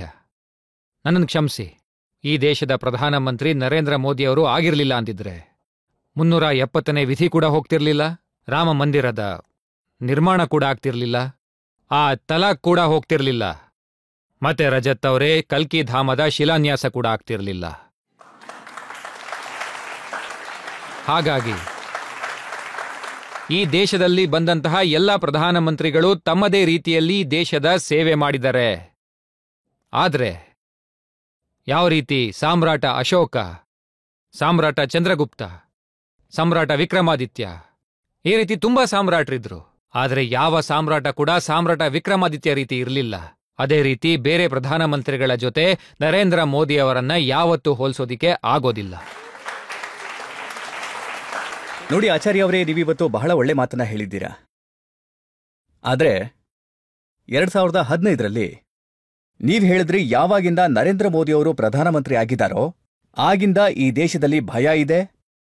ಎಷ್ಟು ಜನ ಇಂಡಿಯನ್ ಮುಜಾಹಿದ್ದೀನ್ಗೆ ಹೆದರ್ಕೊಳ್ತಾರೋ ಅಷ್ಟೇ ನರೇಂದ್ರ ಮೋದಿಯವ್ರಿಗೂ ಹೆದರ್ತಾರೆ ಅಂತ. ರಾಜ ಆದವನು ಅಪರಾಧಿಗಳನ್ನ ಖಂಡಿತ ಶಿಕ್ಷಿಸಲೇಬೇಕಲ್ವಾ? ಕೆಟ್ಟವರು ರಾಜನ್ ಕಂಡ್ರೆ ಹೆದರ್ಕೊಳ್ಳೇಬೇಕು. ಇನ್ನು 2015 ಬಗ್ಗೆ ಹೇಳೋದಾದ್ರೆ ನಮ್ಮಲ್ಲಿ ಒಂದು ಗಾದೆನೇ ಇದೆ, ರಾಜ ಹೇಗಿರ್ತಾನೋ ಪ್ರಜೆ ಕೂಡ ಹಾಗೇ ಇರ್ತಾರೆ. ಆ ಟೈಮಲ್ಲಿ ನಾನು ಅಲ್ಲಿದ್ದೆ, ಹಾಗೆ ಹೇಳಲೇಬೇಕಾಯ್ತು. 2018ರಲ್ಲಿ ನೀವು ಹೇಳ್ತೀರಾ ಒಂದ್ ವೇಳೆ ಹಾಫೀಜ್ ಸಯೀದ್ ಕೂಡ ಬಿಜೆಪಿನ ಸೇರಿದ್ರೆ ಈ ಜನ ಅವ್ರಿಗೂ ದೇಶಭಕ್ತನ ಸ್ಥಾನಮಾನ ಕೊಡ್ತಾರೆ ಅಂತ. ನೋಡಿ, ಹಫೀಜ್ ಸಯೀದ್ ಬಿಜೆಪಿನ ಸೇರ್ಕೊಂಡು ಭಾರತ್ ಮಾತಾ ಕಿ ಜೈ ಅಂತ ಘೋಷಣೆ ಕೂಗಿದ್ರೆ, ಒಂದೇ ಮಾತರಂ ಹೇಳಿದ್ರೆ, ನಮ್ಮ ಸನಾತನ ಹೇಳಿರೋ ರೀತಿನೇ ಕ್ಷಮಾ ವೀರಸ್ಯ ಭೂಷಣಂ, ಅವ್ರನ್ನು ನಾವು ಕ್ಷಮಿಸ್ತೀವಿ. ಹಾ, ಮಾಡೋಣ. ಆದ್ರೆ ನೀವು ಅವ್ರನ್ನ ಕರೆಸಿ ಮೊದಲು. ಹಾಫೀಜ್ ಸಯೀದ್ ತುಂಬಾ ದೂರ ಇದ್ದಾರೆ, ಆದ್ರೆ ಅವ್ರ ಸಂಬಂಧಿಗಳು ತುಂಬಾ ಜನ ಇಲ್ಲೇ ಇದಾರಲ್ಲ ಕಾಂಗ್ರೆಸ್ನಲ್ಲಿ. ಅವ್ರಿಗೆ ಹೇಳಿ ಭಾರತ್ ಮಾತಾ ಕಿ ಜೈ ಅಂತ ಕೂಗ್ಲಿ. ಹಫೀಜ್ ಸಯೀದ್ನ ಸಂಬಂಧಿಗಳು ಯಾರು? ಮತ್ತೆ ನೋಡಿ, ಕಾನೂನಿನ ಅಡಚಣೆ ಉಂಟಾಗತ್ತೆ. ಇಲ್ಲ, ಇದು ಆಪ್ಕೆ ಅದಾಲತ್. ಸಾರ್ವಜನಿಕರ ಮುಂದೆ ಯಾವ ಕಾನೂನೂ ಇಲ್ಲ. ಮನೆಯ ಮಾಲೀಕರ ಸಂಬಂಧಿಗಳಲ್ಲ.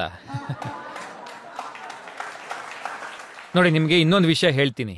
ಈಗ ಈ ಹಿಜ್ಬುಲ್ಲಾ ಇದೆಯಲ್ಲ, ಅದರ ಮುಖ್ಯಸ್ಥ ನಸರುಲ್ಲಾ ಅವ್ರು ಹೋಗ್ಬಿಟ್ರು. ಎಲ್ಲ ವಿರೋಧ ಪಕ್ಷಗಳು ದುಃಖ ತಪ್ತರು, ಅವ್ರ ಸಂಬಂಧಿಗಳು ಸತ್ರು ಅನ್ನೋ ರೀತಿಲಿ. ಈಗ ಪ್ರಶ್ನೆ ಏನು ಅಂದ್ರೆ, ಹಾಳಾಗಿ ಹೋಗ್ಲಿ, ಅವ್ರನ್ನ ಬಿಡಿ. ನೀವು ರಾಹುಲ್ ಗಾಂಧಿ ಅವ್ರ ಕೈಲಿ ಜೈ ಶ್ರೀರಾಮ್ ಅಂತ ಒಂದ್ಸರಿ ಕೂಗ್ಸಿ. ಆಗ ನೀವು ನನ್ಗೇನೇ ಶಿಕ್ಷೆ ಕೊಟ್ರು ಅನುಭವಿಸೋದಕ್ಕೆ ನಾನ್ ರೆಡಿ. ಹೇಳ್ಸಿ. ನೀವು ಹಾಗೆ ಆ OIC ಅವ್ರಿಗೂ ಸಹ ಹೇಳಿ, ಭಾರತ್ ಮಾತಾ ಕಿ ಜೈ ಅಂತ ಅವ್ರು ಹೇಳಿ. ಆಮೇಲೆ ನೀವು ನನ್ಗೇನೇ ಶಿಕ್ಷೆ ಕೊಡಿ, ನಾನು ಅದನ್ನು ಅನುಭವಿಸ್ತೀನಿ. ಮತ್ತೆ ನನ್ನನ್ನು ಕ್ಷಮಿಸಿ.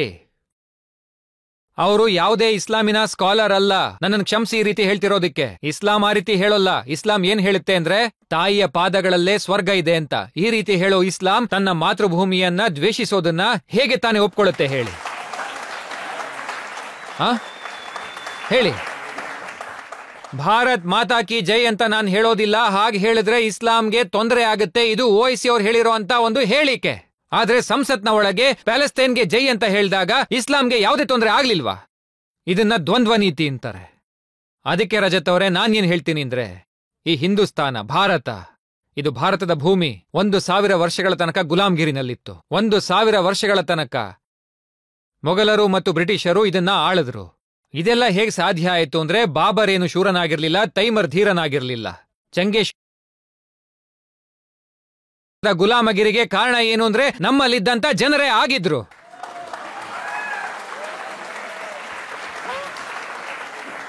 ಆಚಾರ್ಯ ಅವರೇ, ಯಾವ ಕಾಂಗ್ರೆಸ್ ಭಾರತಕ್ಕೆ ಸ್ವಾತಂತ್ರ್ಯವನ್ನ ತಂದುಕೊಡ್ತೋ, ಯಾವ ಕಾಂಗ್ರೆಸ್ 60-70 ವರ್ಷಗಳ ಕಾಲ ದೇಶವನ್ನ ಆಳ್ತೋ, ಅದ್ರ ಬಗ್ಗೆ ನೀವ್ ಹೇಳ್ತೀರಾ ಇದು ಮೊಹಮ್ಮದ್ ಅಲಿ ಜಿನ್ನಾನ ಕಾಂಗ್ರೆಸ್ ಅಂತ.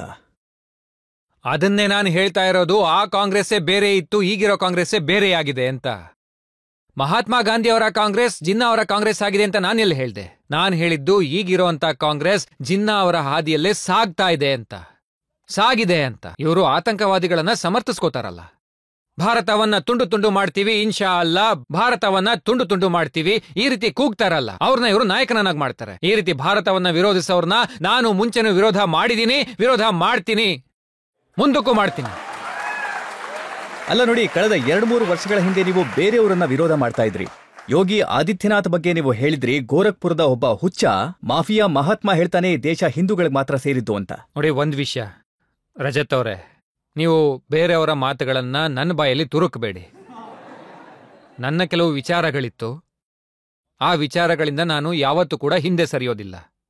ಆದ್ರೆ ಇವತ್ತು ನನ್ನ ನಂಬಿಕೆ ಏನಿದೆ, ಯಾರು ಭಾರತದ ಜೊತೆ ಇದ್ದಾರೆ ಅವರು ನನ್ನ ಮಿತ್ರರಾಗಿರ್ತಾರೆ.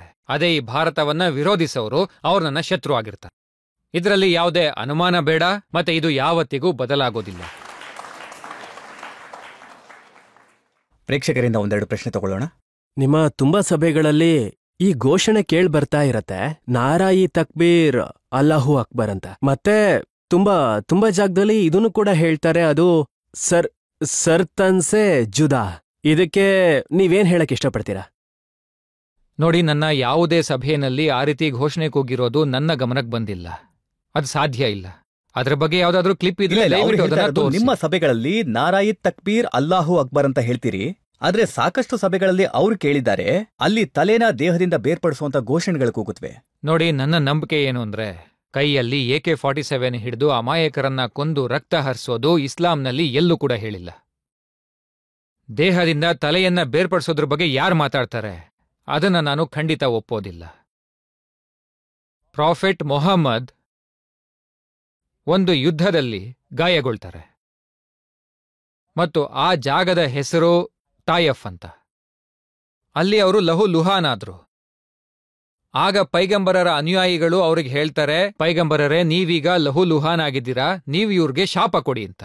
ಆಗ ಪೈಗಂಬರ್ ಹೇಳ್ತಾರೆ, ನಾನು ಯಾರಿಗೂ ಶಾಪ ನೀಡೋದಕ್ಕೆ ಇಲ್ಲಿಗೆ ಬಂದಿಲ್ಲ, ಅವ್ರನ್ನು ನಾನು ಆಶೀರ್ವದಿಸ್ತೀನಿ ಅಂತಾರೆ. ಪೈಗಂಬರ್ ನೋಡಿ ಎಷ್ಟು ದಯಾಳು ಆಗಿದ್ರು ಅಂತ. ಅವರ ಹೆಸರು ಹೇಳ್ಕೊಂಡು ಯಾರನ್ನೋ ಕೊಲ್ಲೋದು, ಇನ್ನೊಬ್ಬರ ತಲೆ ತೆಗೆಯೋದು, ಮತ್ತೆ ಯಾವುದೇ ಪಾಪಕ್ಕೆ ನಾವು ಶಿಕ್ಷೆ ಕೊಡ್ತೀವಿ, ಅದನ್ನ ತಲೆ ತೆಗೆಯೋದ್ರ ಮೂಲಕ ಕೊಡ್ತೀವಿ ಅಂತ ಇವರೆಲ್ಲ ಹೇಳ್ತಾರಲ್ಲ. ನನಗನ್ಸೋ ಪ್ರಕಾರ ಇಂಥವರೆಲ್ಲ ಏನಿದ್ದಾರೆ ಈ ರೀತಿ ಇನ್ನೊಬ್ಬರ ತಲೆ ತೆಗೆಯೋರು, ಅವರು ಇಸ್ಲಾಮನ್ನು ಅರ್ಥ ಮಾಡ್ಕೊಂಡಿಲ್ಲ, ಪೈಗಂಬರ್ ಅವ್ರನ್ನೂ ಅರ್ಥ ಮಾಡ್ಕೊಂಡಿಲ್ಲ. ಮತ್ತೆ ನೋಡಿ, ನಾನು ಮತ್ತೆ ಹೇಳ್ತಾ ಇದ್ದೀನಿ, ನಮ್ಮ ಸನಾತನ ಧರ್ಮ ಒಂದು ಇರುವೆಯನ್ನು ಸಾಯಿಸೋದಕ್ಕೂ ಅನುಮತಿ ಕೊಡೋದಿಲ್ಲ. ಯಾವ ಧರ್ಮ ಇರುವೆಯನ್ನು ಸಾಯಿಸೋದಕ್ಕೂ ಅನುಮತಿ ನೀಡೋದಿಲ್ವೋ ಅದು ಯಾವುದೇ ಮನೆಯ ದೀಪವನ್ನು ಆರಿಸೋದಿಕ್ಕೆ ಹೇಗೆ ಅನುಮತಿ ಕೊಡುತ್ತೆ ಹೇಳಿ? ಹಾಗಾಗಿ ಭಗವಂತ ರಾಮನ ಹೆಸರು ಹೇಳ್ಕೊಂಡು ಯಾವ್ದಾದ್ರೂ ಮನೆಗೆ ಬೆಂಕಿ ಹಚ್ಚಿದ್ರೆ ಅವ್ರನ್ನೂ ಕೂಡ ನಾನು ಹಿಂದೂ ಅಂತ ಒಪ್ಪೋದಿಲ್ಲ. ಹಾಗೆ ಪೈಗಂಬರರ ಹೆಸರು ಹೇಳ್ಕೊಂಡು ಯಾರ್ದೋ ತಲೆಯನ್ನ ತೆಗೆಯೋರ್ನು ಸಹ ನಾನು ಯಾವುದೇ ಕಾರಣಕ್ಕೂ ಮುಸಲ್ಮಾನ ಅಂತ ಕೂಡ ಒಪ್ಪೋದಿಲ್ಲ. ನಾವೀಗ ಇನ್ನೊಂದೆರಡು ಪ್ರಶ್ನೆಗಳನ್ನ ತಗೊಳ್ಳೋಣ. ನೀವು ಮೊದಲು ಪ್ರಿಯಾಂಕಾ ಗಾಂಧಿನ ಪ್ರಧಾನಮಂತ್ರಿಯಾಗಿ ಮಾಡಬೇಕು ಅಂತ ಹೇಳ್ತಾ ಇದ್ರಿ. ನೀವು ಇವಾಗ್ಲೂ ಅದ್ರ ಪರವಾಗೇ ಇದ್ದೀರಾ ಅಥವಾ ವಿರುದ್ಧವಾಗಿದ್ದೀರಾ? ನೋಡಿ, ಈಗ್ಲೂ ನನ್ನ ವಿಚಾರ ಏನು ಅಂದ್ರೆ, ಕಾಂಗ್ರೆಸ್ ಪಕ್ಷದಲ್ಲಿ ಯಾರಾದ್ರೂ ಜನಪ್ರಿಯ ನಾಯಕರಿದ್ರೆ ಅದು ಖಂಡಿತ ಪ್ರಿಯಾಂಕಾ ಗಾಂಧಿ ಅವರೇ ಈಗ್ಲೂ ಸಹ. ಮತ್ತೆ ಯಾರಿಗೆ ಜನಪ್ರಿಯತೆ ಇರುತ್ತೋ ಅವ್ರನ್ನ ನಾವು ಮುಂದೆ ಹೋಗಕ್ ಬಿಡಬೇಕು. ಆದ್ರೆ ಕಾಂಗ್ರೆಸ್ನ ಇವತ್ತಿನ ಪರಿಸ್ಥಿತಿ ಏನಿದೆ ಅಂದ್ರೆ, ಅದರ ದೌರ್ಭಾಗ್ಯ ಏನು ಅಂದ್ರೆ, ಅಲ್ಲಿ ಯಾರು ಜನಪ್ರಿಯರಾಗ್ತಾರೋ ಅವರ ತಲೆಯನ್ನೇ ತೆಗೆಯಲಾಗತ್ತೆ, ಯಾರು ಜನಪ್ರಿಯರಲ್ಲವೋ ಅವ್ರನ್ನ ಮುಂದಕ್ಕೆ ತರ್ತಾರೆ. ಇನ್ನು ಪ್ರಧಾನಮಂತ್ರಿಯ ಪದವಿಯ ಪ್ರಶ್ನೆ ಬಂದಾಗ 2047 ತನಕ ಅದು ಬೇರೆ ಇನ್ಯಾರಿಗೂ ಸಿಕ್ಕಲ್ಲ ಅಂತ ನನಗನ್ಸುತ್ತೆ. ನೀವು ಹೇಳ್ತಾ ಇದ್ರಿ 2019 ಕೂಡ ಮೋದಿ ಮತ್ತೆ ಅದಾದ ನಂತರ ಕೂಡ ನರೇಂದ್ರ ಮೋದಿ ಅವರೇ ಬರ್ತಾರೆ ಅಂತ. ನೋಡಿ ರಜತ್ ಅವರೇ, ಶ್ರೀರಾಮ ಜನ್ಮಭೂಮಿಯಲ್ಲಿ ರಾಮ ಮಂದಿರದ ಶಿಲಾನ್ಯಾಸ ನರೇಂದ್ರ ಮೋದಿ ಅವರು ಮಾಡಿದ್ರು, ಪ್ರಾಣ ಪ್ರತಿಷ್ಠಾಪನೆ ಮಾಡಿದ್ರು, ಅದರ ಉದ್ಘಾಟನೆಯನ್ನು ಕೂಡ ಅವರೇ ಮಾಡಿದ್ರು. ಇನ್ನು ಕಲ್ಕಿ ಧಾಮದ ಶಿಲಾನ್ಯಾಸ ಕೂಡ ಮೋದಿ ಅವರ ಕೈನಲ್ಲೇ ಆಗಿದೆ. ಇನ್ನು ಶ್ರೀ ಕಲ್ಕಿ ಧಾಮದ ನಿರ್ಮಾಣದ ಕಾರ್ಯ ಸಂಪೂರ್ಣವಾದ ಮೇಲೆ ಅದರ ಪ್ರಾಣ ಪ್ರತಿಷ್ಠಾಪನೆ ಕೂಡ ಅವ್ರ ಕೈಲೇ ಆಗ್ಬೇಕಲ್ಲ. ಹಾ, ರಾಹುಲ್ ಗಾಂಧಿ ಅವರು ಜಾತಿಗಣತಿ ಬಗ್ಗೆ ತುಂಬಾ ಮಾತಾಡ್ತಾರೆ. ಅವ್ರ ಜಾತಿ ಬಗ್ಗೆ ಕೇಳಿದಾಗ ಕೋಪ ಮಾಡ್ಕೋತಾರೆ. ನಿಮ್ ಪ್ರಕಾರ ಅವ್ರ ಜಾತಿ ಯಾವುದು?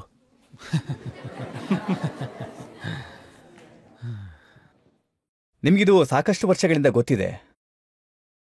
ತುಂಬಾ ಗಂಭೀರವಾದ ಪ್ರಶ್ನೆ.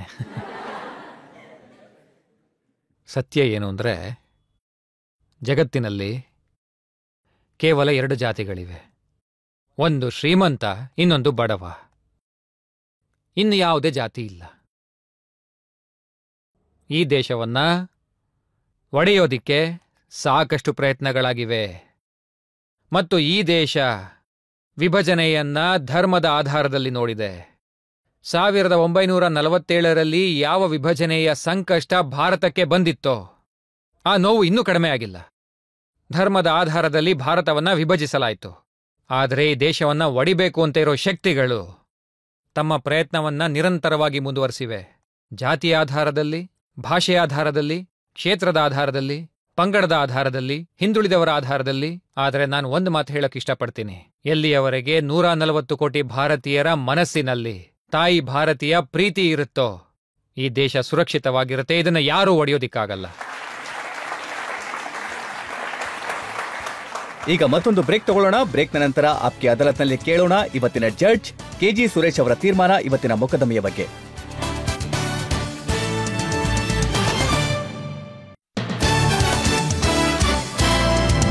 Welcome back. ಆಪ್ಕೆ ಅದಾಲತ್ನಲ್ಲಿ ನಾವಿವತ್ತು ಮೊಕದ್ದಮೆ ನಡೆಸಿದ್ದು ಆಚಾರ್ಯ ಪ್ರಮೋದ್ ಕೃಷ್ಣಂ ಅವರ ಮೇಲೆ. ನಾವು ಅವರನ್ನ ಕಲ್ಕಿ ಧಾಮದ ಬಗ್ಗೆ ಕೇಳಿದ್ವು, ಅವರ ಹತ್ರ ಸನಾತನದ ಬಗ್ಗೆ ಕೇಳಿದ್ವು, ಅವರನ್ನ ಕೇಳಿದ್ವಿ ಅವರ ರಾಜಕೀಯದ ಬಗ್ಗೆ. ಮತ್ತೀಗ ಆಪ್ಕೆ ಅದಾಲತ್ನಲ್ಲಿ ಇವತ್ತಿನ ಜಡ್ಜ್ ಕೆಜಿ ಸುರೇಶ್ ಅವರ ತೀರ್ಪಿನ ಸಮಯ.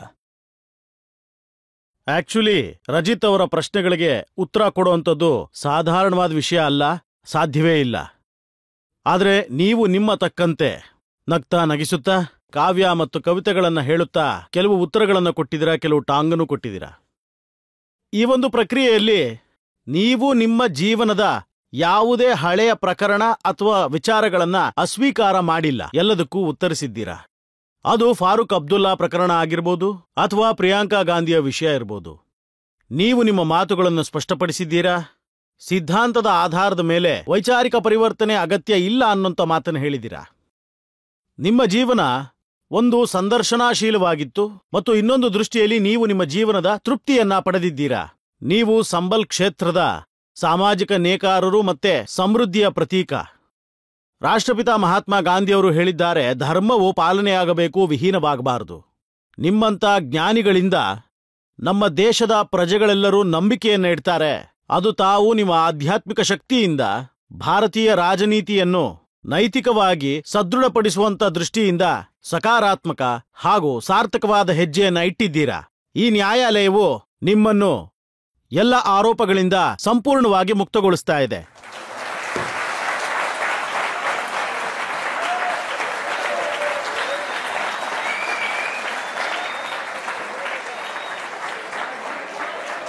ಧನ್ಯವಾದಗಳು.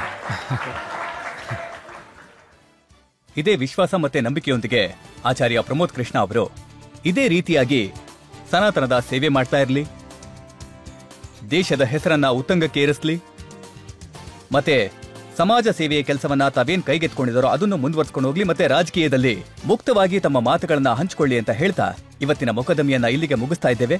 ಮುಂದಿನ ವಾರ ಮತ್ತೆ ಭೇಟಿಯಾಗೋಣ ಮತ್ತೊಬ್ಬರು ಹೊಸ ವ್ಯಕ್ತಿಯೊಂದಿಗೆ. ಅಲ್ಲಿವರೆಗೂ ನಮಸ್ಕಾರ.